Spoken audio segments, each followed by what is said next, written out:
Hallelujah. ಕರ್ತನು ಒಳ್ಳೆಯವನಾಗಿದ್ದಾನೆ. Amen.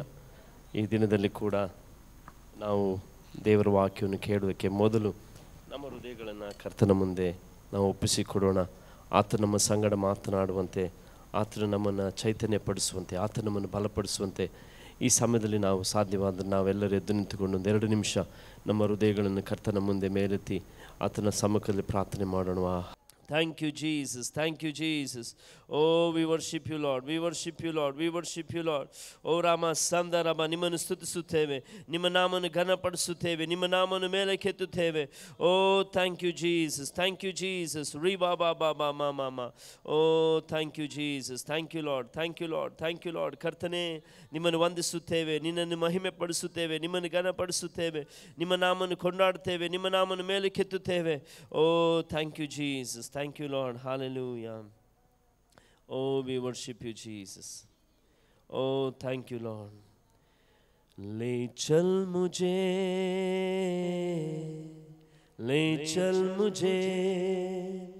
तू है जहां, ले चल मुझे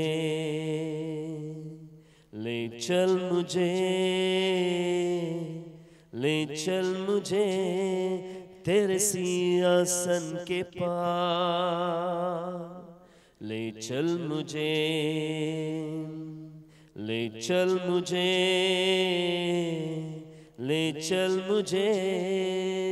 तू है जहां, ले चल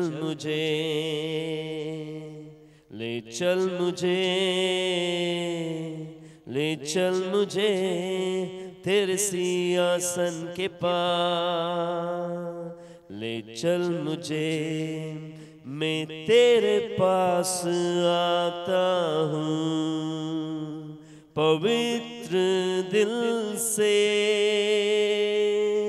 आराधना में करता हूँ, प्रेमी मन से मैं तेरे पास आता हूँ, पवित्र दिल से आराधना में करता हूँ, प्रेमी मन से तुझे ढूंढता हुआ, तुझे चाहता हुआ, मुझे खींच ले मैं दौड़ूंगा, तुझे ढूंढता हुआ, तुझे चाहता हुआ, मुझे खींच ले मैं दौड़ूंगा, ले चल मुझे तू है जहां, ले चल मुझे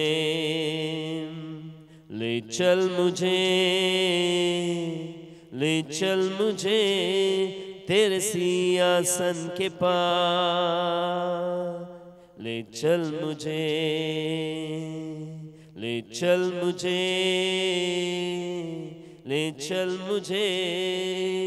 तू है जहां,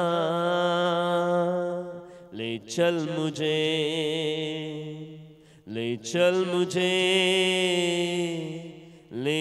मुझे तेरे सिंहासन के पास, ले चल मुझे. और रामशांतरी अंदर मामा रिखाला मशी अंदर मनसे लियंदर मनसे तेरा मन मनसे Rama mama mama mama shandala mana lamano shandara danandara manase o Rama mama shakatara daladane niandorolo rabashandane namama setero riandala mashandane o Rababa shandara daladala darabalabara Niandara Masheri Andara Baba Mama Mama Mama Sibara Baladara Daleri Andara Mashandara Baba Mama Libaraba Sikaturo Baladine Libaraba Siandara Baba Mama Likaba Shiandara Dorodare Kabagabon Dabo Shiandara Manama Libarabo Shiandarabo Raktam Dana Siantarabaro.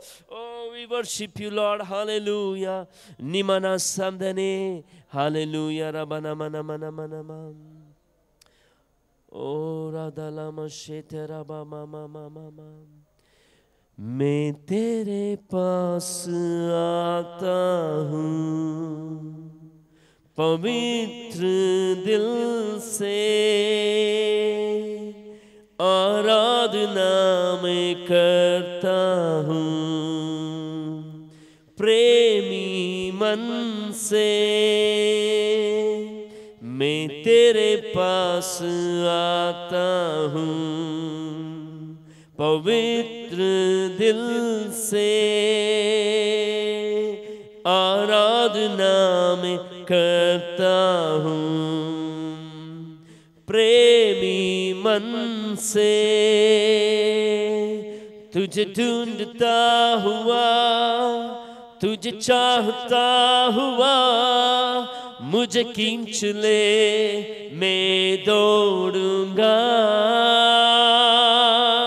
तुझे ढूंढता हुआ तुझे चाहता हुआ मुझे खींच ले मैं दौड़ूंगा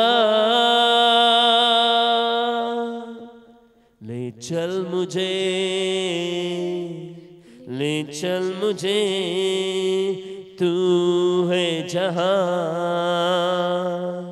ले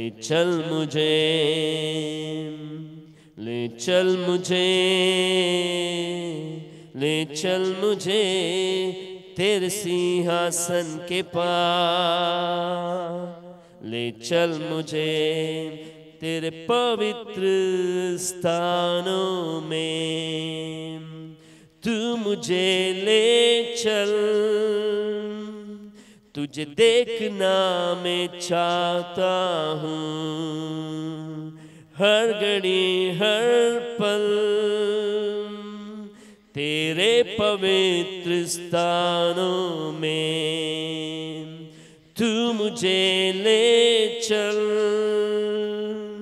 तुझे देखना मैं चाहता हूँ हर घड़ी हर पल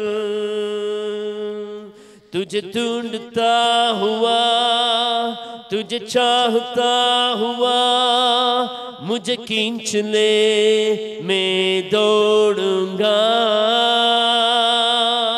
तुझे ढूंढता हुआ तुझे चाहता हुआ मुझे खींच ले मैं दौड़ूंगा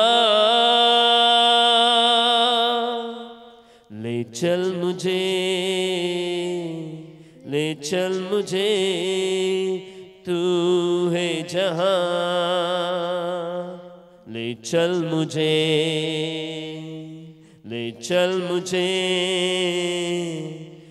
चल मुझे तेरे सिंहासन के पास ले चल मुझे जैसे हिरनी पानी के लिए प्यासा मैं भी हूँ तेरे लिए जैसे हिरनी पानी के लिए प्यासा मैं भी हूँ तेरे लिए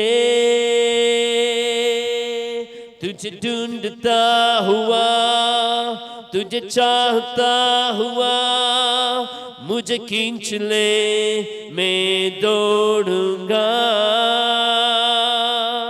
तुझे ढूंढता हुआ तुझे चाहता हुआ मुझे खींच ले मैं दौड़ूंगा तुझे ढूंढता हुआ तुझे चाहता हुआ मुझे खींच ले मैं दौड़ूंगा तुझे ढूंढता हुआ, तुझे चाहता हुआ, मुझे खींच ले मैं दौड़ूंगा। ले चल मुझे, ले चल मुझे, तू है जहां। ले चल मुझे, ले चल मुझे, ले चल मुझे तेरे सिंहासन के पास। ले चल मुझे, ले चल मुझे, ले चल मुझे, तू है जहां। ले चल मुझे, ले चल मुझे, ले चल मुझे तेरे सिंहासन के पास। ले चल मुझे, तुझे ढूंढता हुआ, तुझे चाहता हुआ, मुझे खींच ले मैं दौड़ूंगा। तुझे ढूंढता हुआ, तुझे चाहता हुआ, मुझे खींच ले मैं दौड़ूंगा। तुझे ढूंढता हुआ, तुझे चाहता हुआ, मुझे खींच ले मैं दौड़ूंगा। ನಿನ್ನ ಹುಡುಕುತ್ತಿರುವೆನು, ನಿನ್ನ ಬಯಸುತ್ತಿರುವೆನು, ನನ್ನ ಸೆಳೆದುಕೋ ನಾ ಬರುವೆನು. ನಿನ್ನ ಹುಡುಕುತ್ತಿರುವೆನು, ನಿನ್ನ ಬಯಸುತ್ತಿರುವೆನು, ನನ್ನ ಸೆಳೆದುಕೋ ನಾ ಬರುವೆನು. ले चल मुझे, ले चल मुझे, तू है जहां. ले चल मुझे, yes Lord, ले चल मुझे, ले चल मुझे तेरे सिंहासन के पास. ले चल मुझे, ले चल मुझे, ले चल मुझे, तू है जहां. ले चल मुझे, ले चल मुझे, ले चल मुझे तेरे सिंहासन के पास. ले चल मुझे. ದೇವರು ಇಸ್ರಾಯೇಲರಿಗೆ ಹೀಗೆ ಹೇಳಿದರು. ಅವರು ಆತನಿಗೆ ವಿರುದ್ಧವಾಗಿ ಪಾಪ ಮಾಡಿದಾಗ ನನ್ನ ಸಾನ್ನಿಧ್ಯ ನಿಮ್ಮ ಮುಂದಾಗಿ ಹೋಗುವುದು, ನನ್ನ ದೇವದೂತರು ನಿನ್ನ ಮುಂದಾಗಿ ಹೋಗುವರು, ನಾನಂತೂ ನಿಮ್ಮ ಜೊತೆ ಬರುವುದಿಲ್ಲ ಎಂಬುದಾಗಿ ಹೇಳಿದಾಗ ಮೋಶೆ ಹೇಳಿದನು, ನೀನು ಬರದೇ ಇದ್ದರೆ ನಾವು ವಾಗ್ದಾನ ದೇಶಕ್ಕೆ ಹೋಗುವುದಕ್ಕಿಂತ ಈ ಮರುಭೂಮಿಯಲ್ಲಿ ಇರುವುದೇ ಲೇಸು ಎಂಬುದಾಗಿ. ಇವತ್ತು ಪ್ರಿಯ ದೇವಜನವೇ, ದೇವರು ನಮ್ಮ ಸಂಗಡ ಬರದೇ ಇದ್ದರೆ, ದೇವರು ನಮ್ಮನ್ನು ಮುನ್ನಡೆಸ್ತಾ ಇದ್ದರೆ, ದೇವರು ತಾನಿರುವಲ್ಲಿ ನಮ್ಮನ್ನು ಕರೆದುಕೊಂಡು ಹೋಗದಿದ್ದರೆ ನಮಗಿರುವ ಸಮೃದ್ಧಿ, ಆಶೀರ್ವಾದ ಇವೆಲ್ಲವೂ ಕೂಡ ಏನೇನೂ ಅಲ್ಲ. ಈ ಬೆಳಗಿನ ವೇಳೆಯಲ್ಲಿ ದೇವರನ್ನ ಆರಾಧಿಸುವಂಥ ಸಮಯದಲ್ಲಿ ನಾವು ಕೇಳೋಣ, ದೇವರ ಈ ಲೋಕದ ಆಸೆ, ಇಚ್ಛೆ ಇವ್ಯಾವುಗಳಿಗೆ ಮಾರು ಹೋಗದೆ ನಿನ್ನ ಸಾನ್ನಿಧ್ಯವನ್ನು, ನಿನ್ನ ಪ್ರಸನ್ನತೆಯನ್ನು ಬಯಸಿ ಯಾವಾಗಲೂ ನಿಮ್ಮ ಜೊತೆ ಇರುವುದಕ್ಕೆ ನನಗೆ ಕಲಿಸಿಕೊಡು, ಯಾವಾಗಲೂ ನಿಮ್ಮೊಂದಿಗೆ ನಡೆಯುವುದಕ್ಕೆ ನನಗೆ ಕಲಿಸಿಕೊಡು, ಯಾವಾಗಲೂ ನಿಮ್ಮ ಜೊತೆ ಇರುವುದಕ್ಕೆ ನನಗೆ ಕಲಿಸಿಕೊಡು. ನೀ ನನ್ನ ಸಂಗಡ ಇದ್ದುಕೊಂಡು ನನ್ನನ್ನು ಮುನ್ನಡೆಸು. ಓ ರಾಮ ಶೇತರಲ ದಾರಲಮ ಶಿಯಂದರಮ ಕಬಂದರಲ ಬರಬಲಬ. ಓ ನನ್ನನ್ನು ಎಳೆದುಕೋ ದೇವರೇ, ನನ್ನನ್ನು ಸೆಳೆದುಕೋ ದೇವರೇ. ಈ ಲೋಕದ ಎಲ್ಲ ಜಂಜಾಟಗಳಿಂದ, ಎಲ್ಲ ಸಂಗತಿಗಳಿಂದ, ಪಾಪದ ಸಂಗತಿಗಳಿಂದ, ಬೇಡವಾದ ಸಂಗತಿಗಳಿಂದ, ನಷ್ಟಪಡಿಸುವ ಸಂಗತಿಗಳಿಂದ ನನ್ನನ್ನು ಬಿಡಿಸಿ ನನ್ನನ್ನು ಸೆಳೆದುಕೋ. ಓ ನಿನ್ನ ಸಮೀಪದಲ್ಲಿ ನಾನು ಯಾವಾಗಲೂ ಇರಲು, ನಿನ್ನೊಂದಿಗೆ ಯಾವಾಗಲೂ ಇರಲು, ನಿನ್ನ ಜೊತೆ ನಡೆಯಲು ನನಗೆ ಸಹಾಯ ಮಾಡು.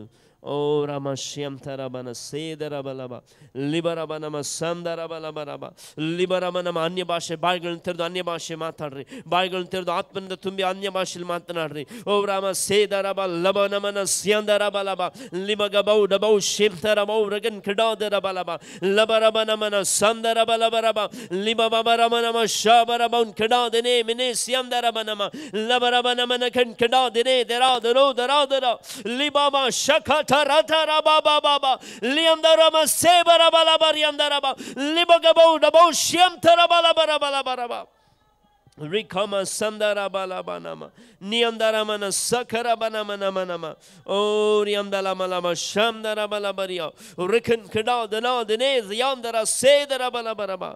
ಓ thank you Jesus. Oh thank you Jesus.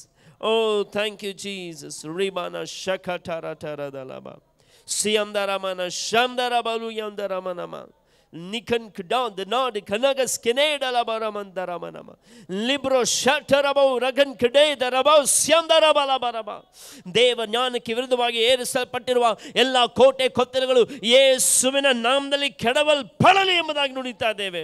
ಉರಿಕಾನಕ ಸಿಯಂದರಮನ ಶಂದರಬಲಬರಬ ದೇವರ ಚಿತ್ತಕ್ಕೆ ವಿರುದ್ಧವಾಗಿ, ದೇವರ ಆಲೋಚನೆಗೆ ವಿರುದ್ಧವಾಗಿ, ದೇವರ ಉದ್ದೇಶಕ್ಕೆ ವಿರುದ್ಧವಾಗಿ, ಓ ದೇವರ ಜ್ಞಾನಕ್ಕೆ ವಿರುದ್ಧವಾಗಿ, ದೇವರ ವಿವೇಕಕ್ಕೆ ವಿರುದ್ಧವಾಗಿ, ದೇವರ ಮಾರ್ಗದರ್ಶನಕ್ಕೆ ವಿರುದ್ಧವಾಗಿ ಇರುವ ಎಲ್ಲ ಕೋಟೆ ಕೊತ್ತಲಗಳು ಯೇಸುವಿನ ನಾಮದಲ್ಲಿ ಕೆಡವಲ್ಪಡಲಿ. ರಿಮಾ ಶಖಠರದರಬಲಬ ನಿಮ ಖಬಂದಮ ಸ್ಯಂದರಬ ಗಬಂದರಲಬ ಲಿಯತೋರೋ ಸಥರಬಲ ಬಂದರಮನ ಸ್ಯಂದರಬ ಲಿಬ್ರೋ ಶಠರಲದರಮನ ಮನಮ ನಿಖರ ಸ್ಯಂದರಬಲಮ ಲಿಯಂದರಮನ ಶಂಬರಬಲಬರಬಲಬ ನಿಖರಬ ಶಂದರಬಲಬರಬಲಬ. ದೇವ ಜ್ಞಾನಕ್ಕೆ ವಿರೋಧವಾಗಿ ಏರಿಸಲ್ಪಟ್ಟಿರುವ ಉನ್ನತವಾದ ಎಲ್ಲ ಕೊತ್ತಲುಗಳನ್ನು ನಾವು ಕೆಡವಿ ಹಾಕಿ ಎಲ್ಲ ಯೋಚನೆಗಳನ್ನು ಕ್ರಿಸ್ತನಿಗೆ ವಿಧೇಯರಾಗುವಂತೆ ಸೆರೆ ಹಿಡಿದು, ಓ ನಮ್ಮ ವಿಧೇಯತೆ ಪರಿಪೂರ್ಣವಾದ ಮೇಲೆ ಎಲ್ಲ ವಿಧೇಯತೆಯನ್ನು ಶಿಕ್ಷೆ ಮಾಡೋದಕ್ಕೆ ನಾವು ಸಿದ್ಧರಾಗಿದ್ದೇವೆ. ಓ ರಮಮ ಶಖಚರಲಬಲಬ ನಿಯಂದರಮನ ಸಂದರಬಲಬರಬ ನಿಮರಬಲ ಗಡಗದರಮನ ಶಂಬರಬಲಬರಬ ನಿಖರಬಲಬ ಶಾತರಬಲಬ. ಸಭೆಯ ಆತ್ಮನಿಂದ ತುಂಬಿ ಪ್ರಾರ್ಥನೆ ಮಾಡಿ, ಅಧಿಕಾರದಿಂದ ಪ್ರಾರ್ಥನೆ ಮಾಡಿ, ಓ ಹಾಲೆಲೂಯಾ ಜಾಗೃತರಾಗಿದ್ದು ಪ್ರಾರ್ಥನೆ ಮಾಡಿ, ಪರಿಶುದ್ಧಾತ್ಮನಿಂದ ನಡೆಸಲ್ಪಟ್ಟವರಾಗಿ ಪ್ರಾರ್ಥನೆ ಮಾಡಿ. ಓ ರಬ ಶಖರಬಲಬರಬಲಬಲಬಲಬ ನಿಮರಬ ಶ್ಯಂದರಬಲಬಲಬ. Oh hallelujah hallelujah. Thank you Jesus. ವಂದನೆ ವಂದನೆ ವಂದನೆ ವಂದನೆ. Hallelujah. Thank you, Jesus. Thank you, Jesus. Rabba Kobantara Shantara da Labanama. Rigala Sandaraba Latara da Laba Laba Laba. Nikaba Shianda Rabba Kabanduro Lubandaraba. Oria Sekeraba Labandoro Bala Sandaraba. ಜ್ಞಾನೋಕ್ತಿ 24:16 ಹೇಳುವ ಪ್ರಕಾರ, ಓ ಹರಬ ಶೇಖೇತರಬ ನೀತಿವಂತನು 7 ಸಾರಿ ಬಿದ್ದರು ಮತ್ತೆ ಏಳುವನು, ದುಷ್ಟನು ಬಿದ್ದರೆ ಬಿದ್ದೇ ಹೋಗುವನು. ರಿಬಾಬಾಬ ಶಖರಬಲಬರಬ ಅಧಿಕಾರವನ್ನು ತೆಗೆದುಕೊಂಡು ಆತ್ಮನಿಂದ ತುಂಬಿ ಪ್ರಾರ್ಥನೆ ಮಾಡ್ರಿ. ರಿಬಾಲಬ ರಬಾಲಬ ರಬ ಶ್ಯಂದರಬಲಬ ಸೇಬ ರೋಬ ಖಬಂಗ ಬಂದರ ಡಬ ಖಬಂದರಿ ಲಿಯಂದರಮ ಸೇಬರ ಬಲಬರಿ ಅಂದರಮಲಮಲಮ ರಿಖಾಲಮ ಶ್ಯಂದರಬಲಮ ಓರ ತರ ಮನ ಸ್ಯಂದರಮ. ಓ ಹಾಲೆಲೂಯಾ ಲಿಖ ಸ್ಯಂದರಮಲ ದಿರಿ ಖಬಾಂದರಮ. ಓ ದುಷ್ಟನೇ, ನನ್ನ ವಿಷಯದಲ್ಲಿ ಹಿಗ್ಗಬೇಡ. ನಾನು ಬಿದ್ದಿದ್ದರೂ ಏಳುವೆನು, ಕತ್ತಲಲ್ಲಿ ಕೂತಿದ್ದರೂ ಯೆಹೋವನು ನನಗೆ ಬೆಳಕಾಗಿರುವನು. ರಿಬಲಬರಬರಬಲಬರಬಲಬ ಶಿಖರಬಲಬ. ಅರಿಕೆ ಮಾಡ್ರಿ, ಅರಿಕೆ ಮಾಡಿ ಆತ್ಮನಿಂದ ತುಂಬಿ ಪ್ರಾರ್ಥನೆ ಮಾಡಿ. ದುಷ್ಟನೇ, ನನ್ನ ವಿಷಯದಲ್ಲಿ ಹಿಗ್ಗಬೇಡ. ದುಷ್ಟನೇ, ನನ್ನ ವಿಷಯದಲ್ಲಿ ಹಿಗ್ಗಬೇಡ. ದುಷ್ಟನೇ, ನನ್ನ ವಿಷಯದಲ್ಲಿ ಹಿಗ್ಗಬೇಡ. ನಾನು ಬಿದ್ದಿದ್ದರೂ ಮತ್ತೆ ಏಳುವೆನು, ಕತ್ತಲಲ್ಲಿ ಕೂತಿದ್ದರೂ ಯೆಹೋವನು ನನಗೆ ಬೆಳಕಾಗಿರುವನು. ಓ ರಾಮ ಶಂದರಬ ಲಬಂದರಬ ಸಿಯಂತರಬ ಲಬ ನಿಖರ ಸ್ಯಂದರಬಲಬನಮ ಲಿಯಂದರಮನಮನ. ಇಕ್ಕಟ್ಟಿನ ದಿನದಲ್ಲಿ ನೀನು ಬಾಳಲಿ ಹೋದರೆ ನಿನ್ನ ಬಲವು ಇಕ್ಕಟ್ಟೆ. ಲಿಖಮ ಶ್ಯಂದರಬಲಬ ಬಾಳಲಿ ಹೋಗದೆ, ಸೋತು ಹೋಗದೆ, ಕುಗ್ಗಿ ಹೋಗದೆ, ನಿರಾಶರಾಗದೆ ಆತ್ಮನಿಂದ ತುಂಬಿ ಪರಿಶುದ್ಧಾತ್ಮನ ಆತುಕೊಂಡು, ದೇವರ ಬಲವನ್ನು ಆತುಕೊಂಡು, ಓ ರಾಬ ಶ್ಯಂದನ ಆತ್ಮನಿಂದ ತುಂಬಿ ಪ್ರಾರ್ಥೋಣ, ಆತ್ಮನಿಂದ ತುಂಬಿ ಪ್ರಾರ್ಥೋಣ, ಆತ್ಮನಿಂದ ತುಂಬಿ ಪ್ರಾರ್ಥೋಣ. ರಿಬಾ ಬಾಬಾ ಶಖರಬ ಲಬರಬ ಲಬರಿ ಅಂದರಬರ ಸೇ ಲಿಬ್ರೋ ಶೇ ಲಿಖರ ಸಾ ರಿಬಾಲಮ ಶಂದರಬಲ ಬಂದರಬ ರಿಖಾಲಬರಬ. ವಾಕ್ಯ ಹೇಳ್ತದೆ, ದೇವರನ್ನು ಆತನ ಅತ್ಯಧಿಕವಾದ ಬಲವನ್ನು ಆತುಕೊಳ್ಳಿರಿ. Rikama Shiamdara Balabalaba, Riamdaramana Sedara Balabarabalaba, Riganagadaramana Samdara Balabarabalaba, Ridaraba Shandara Balabarabalaba, O Riba Siamdara Balabalaba, Rikama Shiamdara Balabarabalaba, Parashudatmanಗೆ ಬಿಟ್ಟು ಕೊಡೋಣ, ಪರಿಶುದ್ಧಾತ್ಮನಿಗೆ ಒಪ್ಪಿಸಿ ಕೊಡೋಣ, ಪರಿಶುದ್ಧಾತ್ಮನ ನಿಯಂತ್ರಣಕ್ಕೆ ಸಮರ್ಪಿಸೋಣ. ಓ ದೇವರ ವಾಕ್ಯ ಹೇಳುವಂತೆ, ಓ ಹಾಲೆಲೂಯಾ, ಓ ಕಡೆ ಮಾತಿನೆಂದರೆ ನೀವು ಕರ್ತನನ್ನು ಆತನ ಅತ್ಯಧಿಕವಾದ ಶಕ್ತಿಯನ್ನು ಆಶ್ರಯಿಸಿಕೊಂಡವರಾಗಿ ಬಲಗೊಳ್ಳಿರಿ. ಸೈತಾನ ತಂತ್ರೋಪಾಯಗಳನ್ನು ನೀವು ಎದುರಿಸಿ ನಿಲ್ಲುವುದಕ್ಕೆ ಶಕ್ತರಾಗುವಂತೆ ದೇವರ ದಯಪಾಲಿಸುವ ಸರ್ವಾಯುಧಗಳನ್ನು ಧರಿಸಿಕೊಳ್ಳಿರಿ. ನಾವು ಹೋರಾಡುವುದು ಮನುಷ್ಯ ಮಾತ್ರದವರ ಸಂಗಡವಲ್ಲ, ರಾಜತ್ವಗಳ ಮೇಲೆಯೂ ಅಧಿಕಾರಿಗಳ ಮೇಲೆಯೂ ಈ ಅಂಧಕಾರದ ಲೋಕಾಧಿಪತಿಗಳ ಮೇಲೆಯೂ ಆಕಾಶ ಮಂಡಲದ ದುರಾತ್ಮಗಳ ಸೇನೆಗಳ ಮೇಲೆಯೂ ನಾವು ಹೋರಾಡುವವರಾಗಿದ್ದೇವೆ. ರಿಬಾಲ ಸಂದರಮ. ಆದುದರಿಂದ ಕಠಿಣ ಯುದ್ಧವು ನಡೆಯುವ ದಿವಸದಲ್ಲಿ ಆ ವೈರಿಗಳನ್ನು ಎದುರಿಸುವುದಕ್ಕೂ ಮಾಡಬೇಕಾದಲ್ಲನ್ನು ಮಾಡಿ ಜಯಶಾಲಿಗಳಾಗಿ ನಿಲ್ಲುವುದಕ್ಕೂ ಶಕ್ತರಾಗುವಂತೆ ದೇವರು ದಯಪಾಲಿಸುವ ಸರ್ವಾಯುಧಗಳನ್ನು ತೆಗೆದುಕೊಳ್ಳಿರಿ. ಓ ಹಾಲೆಲೂಯಾ. ಸತ್ಯ ಎಂಬ ನಡುಕಟ್ಟನ್ನು ಕಟ್ಟಿಕೊಂಡು ನೀತಿ ಎಂಬ ವಜ್ರ ಕವಚವನ್ನು ಧರಿಸಿಕೊಂಡು ಸಮಾಧಾನದ ವಿಷಯವಾದ ಸುವಾರ್ತೆಯನ್ನು ತಿಳಿಸುವುದರಲ್ಲಿ ಸಿದ್ಧವಾದ ಮನಸ್ಸೆಂಬ ಕೆರೆಗಳನ್ನು ಮೆಟ್ಟಿಕೊಂಡು ನಿಲ್ಲಿರಿ ಮತ್ತು ನಂಬಿಕೆ ಎಂಬ ಗುರಾಣಿಯನ್ನು ಹಿಡಿದುಕೊಳ್ಳಿರಿ. ಅದರಿಂದ ನೀವು ಕೆಡುಕನ ಅಗ್ನಿಬಾಣಗಳನ್ನೆಲ್ಲ ಆರಿಸುವುದಕ್ಕೆ ಶಕ್ತರಾಗುವಿರಿ. ಇದಲ್ಲದೆ ರಕ್ಷಣೆ ಎಂಬ ಶಿರಸ್ತ್ರಾಣವನ್ನು ಇಟ್ಟುಕೊಂಡು ಪವಿತ್ರಾತ್ಮನು ಕೊಡುವ ದೇವರ ವಾಕ್ಯ ಎಂಬ ಕತ್ತಿಯನ್ನು ಹಿಡಿಯಿರಿ. ನೀವು ಪವಿತ್ರಾತ್ಮ ಪ್ರೇರಿತರಾಗಿ ಎಲ್ಲ ಸಮಯಗಳಲ್ಲಿ ಸಕಲ ವಿಧವಾದ ಪ್ರಾರ್ಥನೆಯಿಂದಲೂ ವಿಜ್ಞಾಪನೆಯಿಂದಲೂ ದೇವರನ್ನು ಪ್ರಾರ್ಥಿಸಿರಿ. ಇದರಲ್ಲಿ ಪೂರ್ಣ ಸ್ಥಿರಚಿತ್ತರಾಗಿದ್ದು ದೇವ ಜನರೆಲ್ಲರ ವಿಷಯದಲ್ಲಿ ವಿಜ್ಞಾಪನೆ ಮಾಡುತ್ತಾ ಎಚ್ಚರವಾಗಿರಿ. ಹಾಲೆಲೂಯಾ. ರಿಬಾಲ ಸಂದರಬ ಲಬರಬ ಲಖಟ ತೋರುಬಾಲಬ. ಕೇಳಿದ ವಾಕ್ಯದ ಪ್ರಕಾರ ನಾವು ಆತ್ಮಂದ ತುಂಬಿ ಪ್ರಾರ್ಥನೆ ಮಾಡೋಣ, ಆತ್ಮಂದ ತುಂಬಿ ವಿಜ್ಞಾಪಿಸೋಣ, ಆತ್ಮಂದ ತುಂಬಿ ಮೊರೆ ಇಡೋಣ. ಓ ರಾಮ ಶಂದರಬ ಲಥರದ ಲಬರಬ ಶ್ಯಂದರಬ ಲಬ ಲಿಖರಬ ಲಬ ರಾಮದರಬ ಲಬರಬ ಸೇಬ ರಬ ಖಬ ಗಬಂಡ ರಥರು ತೋರೋ ಲೋಸಿಯಂದರಬ ಲಬ ನಿಥರ ಸಂದರಬ ಲಬರಬ ನಮ ಲಿಖನ್ ಸಂದನಮ ಲಿಮರಮ ಶಮರ ಬಲಬರಮ ಉರಿಕನಗಡಗ ದರಮನಗಡ ಗದರ ಬಲಗ ಡಗದುರುಮನ ಸಿಬಿರಿಬಿರಿ ಗಡದುರುಬನಮ ಲಬರಬ ಲಬರಿಯಂದರ ಬಲಬ ಓರಿಯಂದರ ಬಲ ಶಂದರ ಬಲಬ ಓರ ಬಾಬಾ ಶಕತ ತತರ ದಲ ಮನ ಸಿಮ ಗಬಂಗ ಬಂದುರುಲು ದುರುಮನ ದರ ಬಲಬ ಓರಿಯಂದಲಮನ ಶಂದರ ಬಲಬರ ಬಲಬ ಲಿಬರ ಬಲಬರ ಬಲಬರ ಬಲಬ ರಖನಗಡಗದರಮನಮ ಸಂದರಬ. ದೇವರ ವಾಕ್ಯ ಎಂಬ ಕತ್ತಿಯನ್ನು ಉಪಯೋಗಿಸಿ ಪವಿತ್ರಾತ್ಮನ ಕೊಡುವಂಥ ಪವಿತ್ರಾತ್ಮನ ಶಕ್ತಿಯನ್ನು ಆತುಕೊಂಡು ಪವಿತ್ರಾತ್ಮನ ತುಂಬಿದವರಾಗಿ ನಾವು ಪ್ರಾರ್ಥಿಸೋಣ. Oh hallelujah. We bless you Jesus. ಓ ನಿಮ್ಮನ್ನು ಮಹಿಮೆ ಪಡಿಸುತ್ತೇವೆ, ನಿಮ್ಮನ್ನು ಘನಪಡಿಸುತ್ತೇವೆ. ಒಳ್ಳೆ ಕರಗಳನ್ನು ತಟ್ಟಿ ನಾವು ದೇವರಿಗೆ ಮಹಿಮೆ ಸಲ್ಲಿಸೋಣ. ಒಳ್ಳೆ ಕರಗಳನ್ನು ತಟ್ಟಿ, ಒಳ್ಳೆ ಚೆನ್ನಾಗಿ ಕರಗಳನ್ನು ತಟ್ಟಿ, ಗಟ್ಟಿಯಾಗಿ ಕರಗಳನ್ನು ತಟ್ಟಿ ದೇವರಿಗೆ ವಂದನೆಯನ್ನು ಹೇಳ್ರಿ. ದೇವರಿಗೆ ವಂದನೆಯನ್ನು ಹೇಳ್ರಿ. Oh thank you Jesus. Hallelujah, hallelujah. ಸತ್ಯ ಈ ಸಮಯದಲ್ಲಿ ಕುಳಿತುಕೊಳ್ಳೋಣ. ರೋಮಾಪುರದವರಿಗೆ ಬರೆದ ಪತ್ರಿಕೆ 7ನೇ ಅಧ್ಯಾಯ ಅದರಲ್ಲಿ 14ನೇ ವಾಕ್ಯದಿಂದ ನಾವು ಓದಿಕೊಳ್ಳುವವರಾಗಿರೋಣ. ರೋಮಾಪುರದ 7ನೇ ಅಧ್ಯಾಯ 14ನೇ ವಾಕ್ಯದಿಂದ. ಧರ್ಮಶಾಸ್ತ್ರವು ಪಾರಮಾರ್ಥಿಕವಾದದೆಂದು ನಾವು ಬಲ್ಲೆವು, ಆದರೆ ನಾನು ದೇಹಧರ್ಮಕ್ಕೆ ಒಳಗಾದವನು, ಪಾಪದ ಸ್ವಾಧೀನದಲ್ಲಿರುವುದಕ್ಕೆ ಮಾರಲ್ಪಟ್ಟವನು ಆಗಿದ್ದೇನೆ. ಹೇಗೆಂದರೆ ನಾನು ಮಾಡುವುದು ನನಗೆ ಗೊತ್ತಿಲ್ಲ. ಯಾವುದನ್ನು ಮಾಡಬೇಕೆಂದು ನಾನು ಇಚ್ಛಿಸುತ್ತೇನೋ ಅದನ್ನು ನಡೆಸದೆ ನನಗೆ ಅಸಹ್ಯವಾದುದನ್ನು ಮಾಡುತ್ತೇನೆ. ಆದರೆ ನಾನು ಮಾಡುವಂಥದಕ್ಕೆ ನನ್ನ ಮನಸ್ಸು ಒಪ್ಪದಿದ್ದರೆ ಧರ್ಮಶಾಸ್ತ್ರವು ಉತ್ತಮವಾದದೆಂದು ಒಪ್ಪಿಕೊಂಡ ಹಾಗಾಯಿತು. ಹೀಗಿರಲಾಗಿ ಆ ಅಸಹ್ಯವಾದುದನ್ನು ಮಾಡುವವನು ಇನ್ನು ನಾನಲ್ಲ, ನನ್ನಲ್ಲಿ ನೆಲೆಗೊಂಡಿರುವ ಪಾಪವೇ ಅದನ್ನು ಮಾಡುತ್ತದೆ. ನನ್ನಲ್ಲಿ ಅಂದರೆ ನನ್ನ ಶರೀರಾಧೀನ ಸ್ವಭಾವದಲ್ಲಿ ಒಳ್ಳೆಯದೇನೂ ವಾಸವಾಗಿಲ್ಲವೆಂದು ನನಗೆ ತಿಳಿದಿದೆ. ಒಳ್ಳೆಯದನ್ನು ಮಾಡುವುದಕ್ಕೆ ನನಗೇನೂ ಮನಸ್ಸುಂಟು, ಆದರೆ ಅದನ್ನು ಮಾಡುವುದು ನನ್ನಿಂದಾಗದು. ನಾನು ಮೆಚ್ಚುವ ಒಳ್ಳೆಯ ಕಾರ್ಯವನ್ನು ಮಾಡದೆ ಮೆಚ್ಚದಿರುವ ಕೆಟ್ಟ ಕಾರ್ಯವನ್ನೇ ಮಾಡುವವನಾಗಿದ್ದೇನೆ. ಮಾಡಬಾರದೆನ್ನುವ ಕೆಲಸವನ್ನು ನಾನು ಮಾಡಿದರೆ ಅದನ್ನು ಮಾಡಿದವನು ಇನ್ನು ನಾನಲ್ಲ, ನನ್ನಲ್ಲಿ ನೆಲೆಗೊಂಡಿರುವ ಪಾಪವೇ ಅದನ್ನು ಮಾಡಿತು. ಹೀಗಿರಲಾಗಿ ಒಳ್ಳೆಯದನ್ನು ಮಾಡಬೇಕೆಂದಿರುವ ನನಗೆ ಕೆಟ್ಟದ್ದೇ ಸಿದ್ಧವಾಗಿದೆ ಎಂಬ ನಿಯಮ ನನಗೆ ಕಾಣಬರುತ್ತದೆ.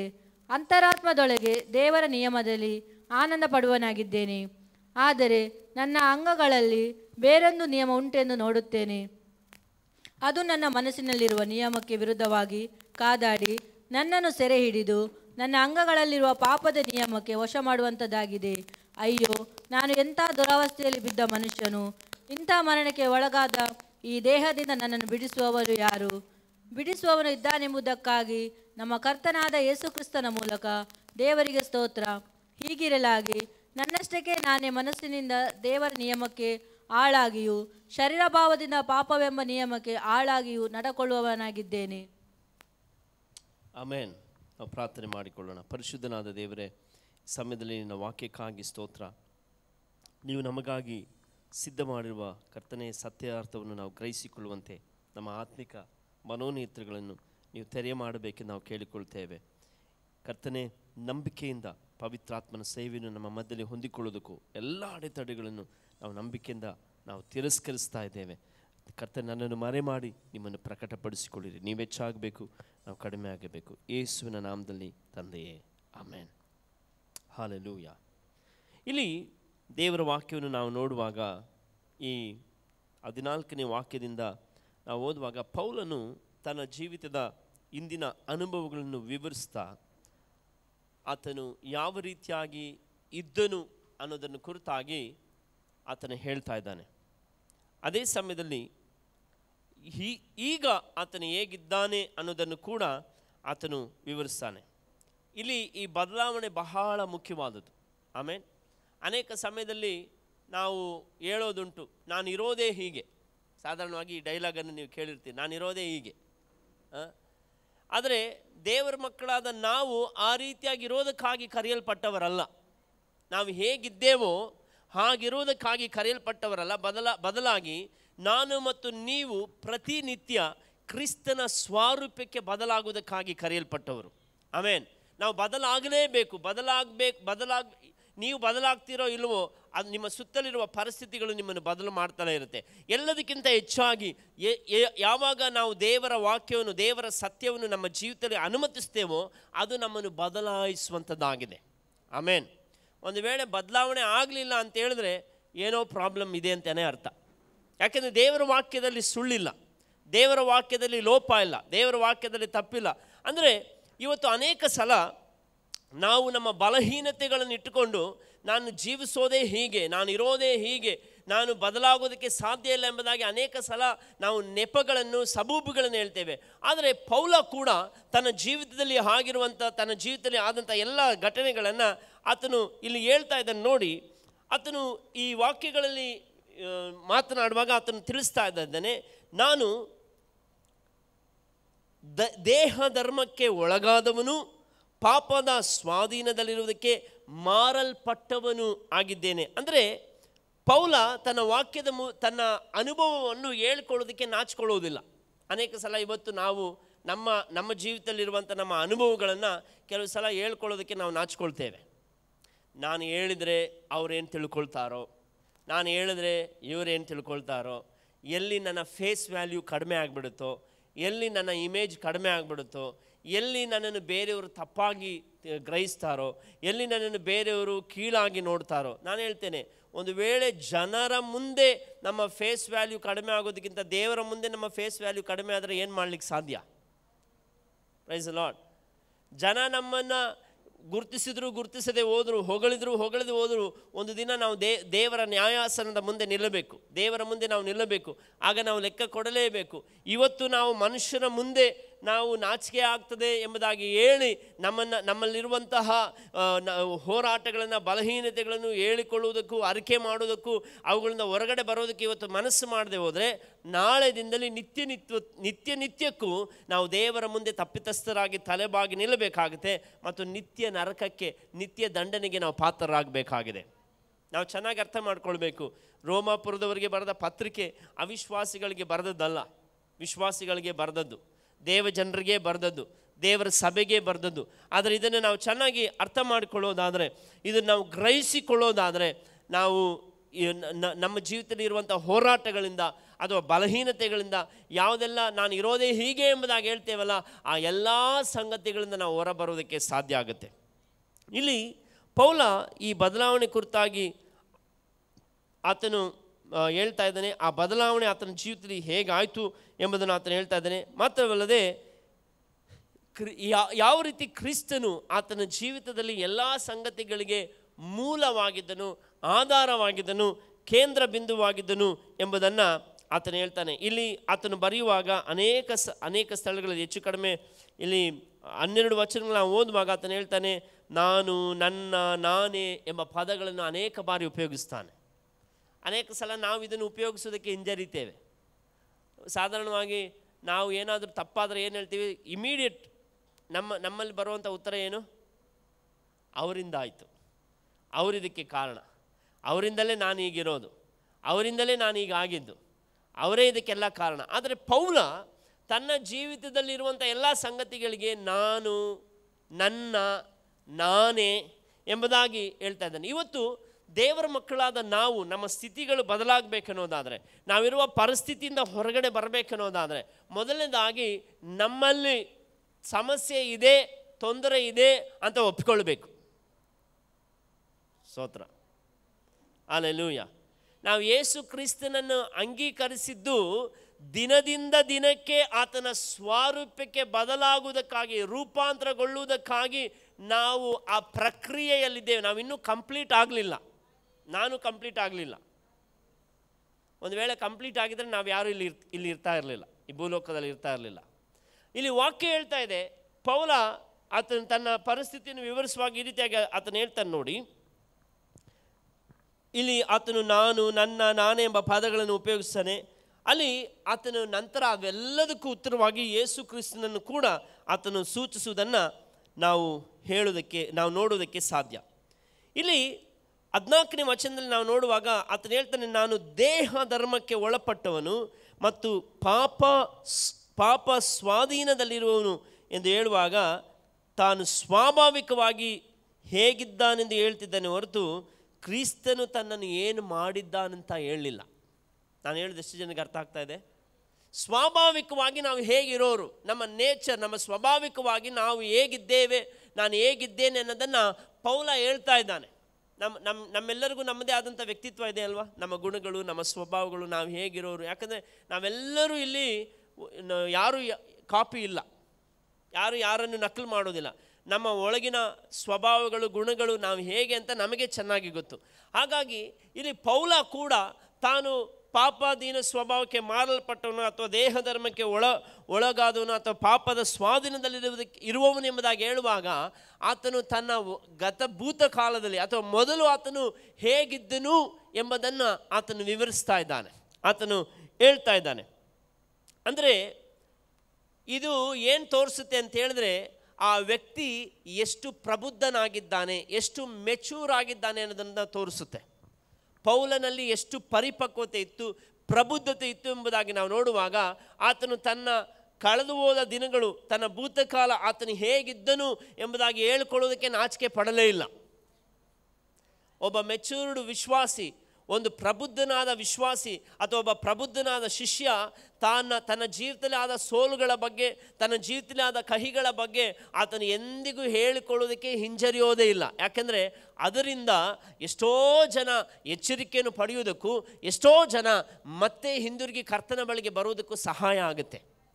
Price Lord. ಹಾಗಾಗಿ ನಾನು ಯಾವಾಗಲೂ ಹೇಳ್ತೇನೆ, ನಿಮ್ಮ ಜೀವಿತದಲ್ಲಿ ಸ್ಪೆಷಲಿ ತಂದೆ ತಾಯಿಗಳೇ ನಿಮ್ಮ ಮಕ್ಕಳ ಜೊತೆ ಮಾತಾಡುವಾಗ ನಿಮ್ಮ ಲೈಫ್ನಲ್ಲಿ ಆದಂಥ ಸೋಲುಗಳನ್ನು, ಕಹಿಗಳನ್ನು ನಿಮ್ಮ ಮಕ್ಕಳ ಜೊತೆ ಹಂಚ್ಕೊಳ್ಳಿ ಮತ್ತು ಅದರಿಂದ ನೀವು ಹೇಗೆ ಹೊರಗಡೆ ಬಂದರೆ ಎಂಬುದನ್ನು ಅವ್ರಿಗೆ ಹೇಳ್ಕೊಡಿ. ಅವ್ರ ಜೀವಿತದಲ್ಲಿ ಆ ಪರಿಸ್ಥಿತಿಗಳನ್ನು ಎದುರಿಸುವಾಗ ಅವರು ಜಯಶಾಲಿಗಳಾಗಿರ್ತಾರೆ. Price lord. ಅದು ನಿಮ್ಮ ಪ್ರಬುದ್ಧತೆಯನ್ನು ತೋರಿಸಿ. ಕೆಲವರು ಹೇಳ್ತಾರೆ, ಕೆಲವು ತಂದೆ ತಾಯಿಗಳು ಹೇಳ್ತಾರೆ, ನಮ್ಮ ಲೈಫಲ್ಲಿ ಆಗಿದ್ದು ಯಾವುದು ನಮ್ಮ ಮಕ್ಕಳ ಲೈಫಲ್ಲಿ ಆಗಬಾರ್ದು. ಒಪ್ತೀರಾ ಎಲ್ಲರೂ? ಆಗಬಾರ್ದು ಅಂದರೆ ಏನಾಯ್ತು ಅನ್ನೋದನ್ನು ಹೇಳಿ. ಸ್ತೋತ್ರ. ಅವ್ರ ಮಿಷನ್ ಅಲ್ಲ. ಅವ್ರಿಗೆ ಆಟೋಮೆಟಿಕ್ಕಾಗಿ ತಂದೆ ತಾಯಿ ಮುಖ ನೋಡಿದ ಕೂಡಲೇ ಅರ್ಥ ಆಗೋದಿಲ್ಲ.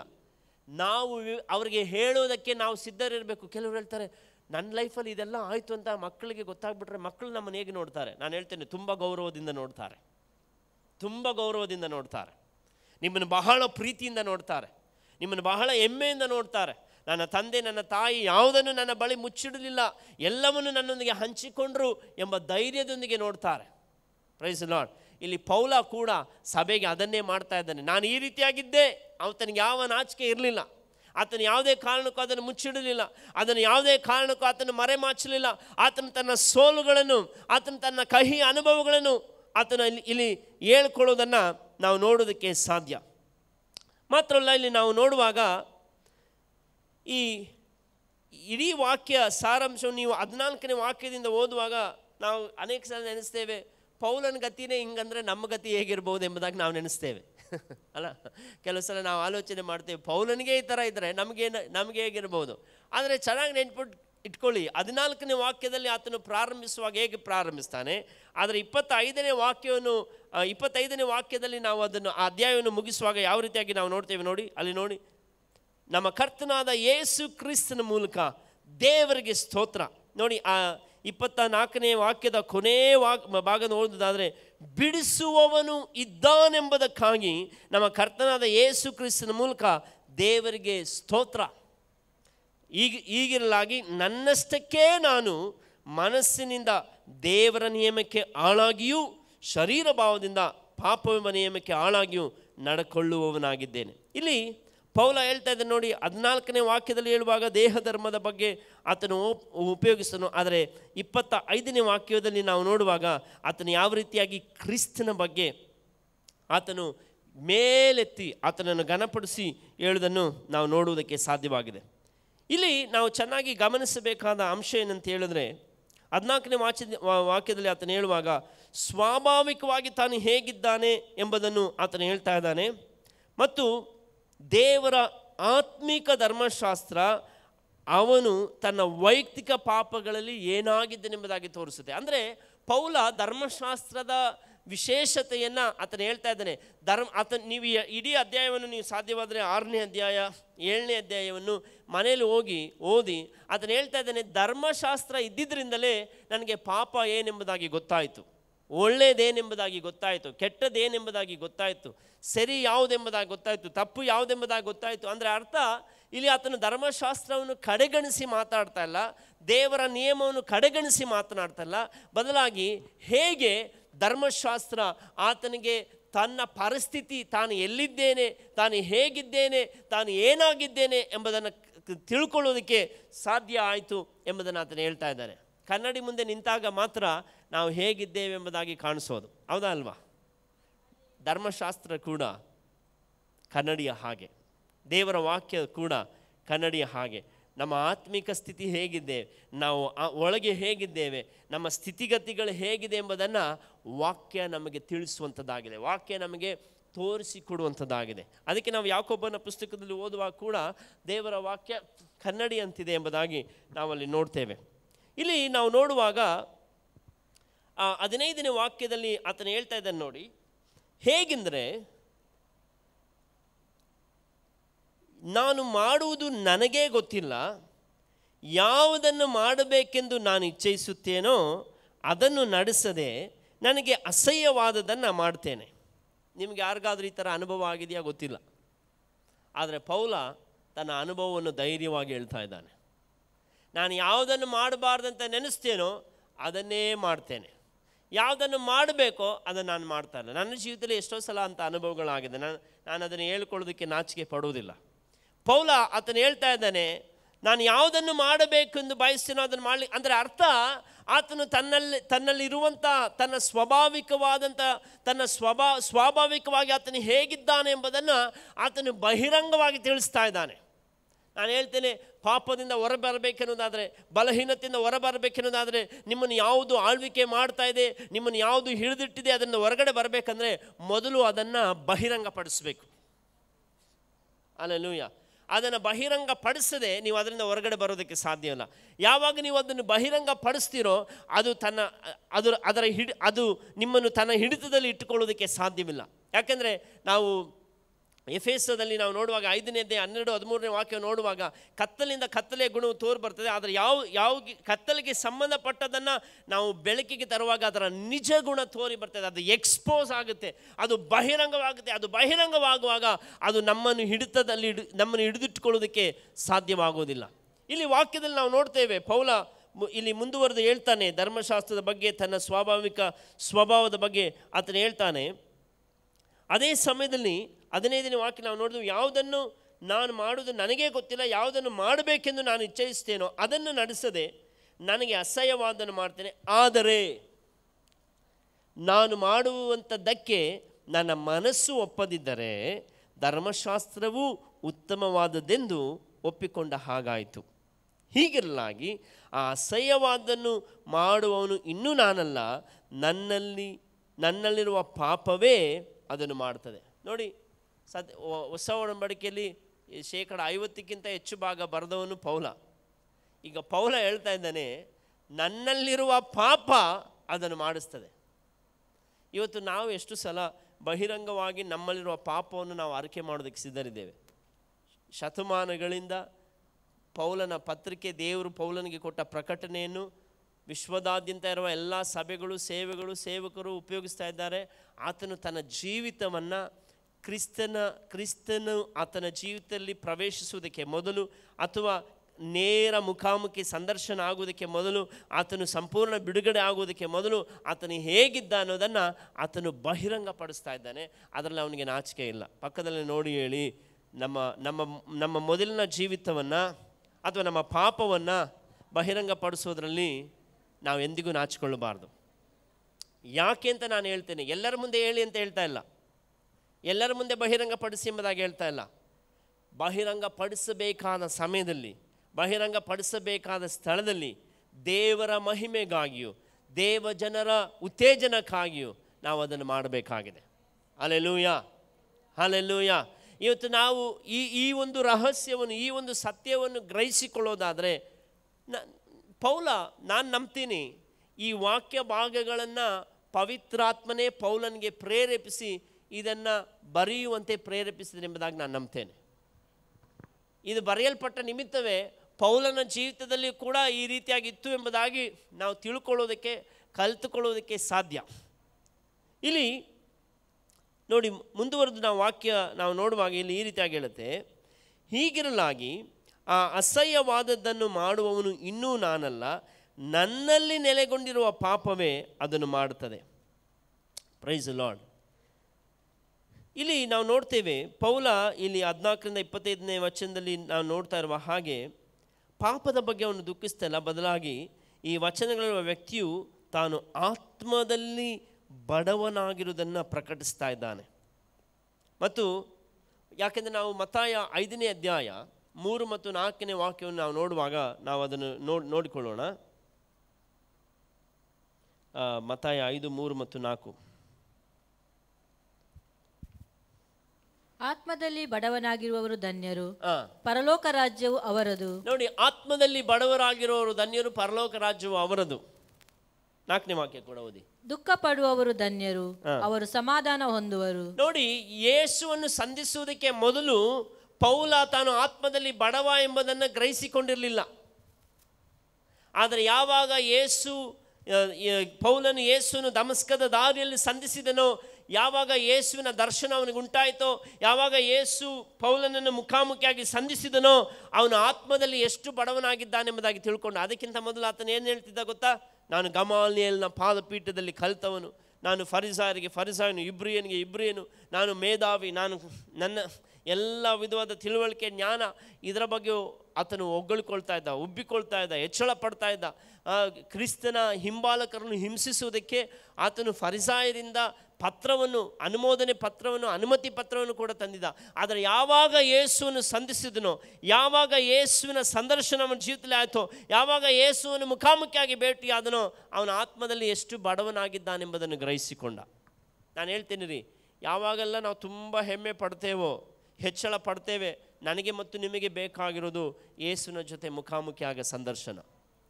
ಯಾವಾಗ ಯೇಸುವಿನ ಜೊತೆ ನಾವು ಸಂದರ್ಶಿಸ್ತೇವೋ, ಯೇಸು ಯಾವಾಗ ನಮ್ಮನ್ನು ಸಂದರ್ಶಿಸ್ತಾನೋ, ಯಾವಾಗ ನಮ್ಮ ಜೀವಿತದಲ್ಲಿ ಮುಖಾಮುಖಿ ಭೇಟಿ ಆಗುತ್ತೋ, ನಾವು ಆತ್ಮದಲ್ಲಿ ಎಷ್ಟು ಬಡವರಾಗಿದ್ದೇವೆ, ನಾವು ಎಷ್ಟು ಬಲಹೀನರಾಗಿದ್ದೇವೆ, ನಮ್ಮಲ್ಲಿ ಯಾವ ಸಾಮರ್ಥ್ಯವೂ ಶಕ್ತಿಯೂ ಏನೋ ಬೇರೆ ಹೊಗಳಿಕೊಳ್ಳುವಂಥ ಯಾವ ಸಂಗತಿಯೂ ಇಲ್ಲ, ನಾವು ಎಷ್ಟು ವೀಕ್ ಅನ್ನೋದನ್ನು ನಾವು ಅರ್ಥ ಮಾಡ್ಕೊಳ್ಳೋದಕ್ಕೆ ಸಾಧ್ಯ ಆಗುತ್ತೆ.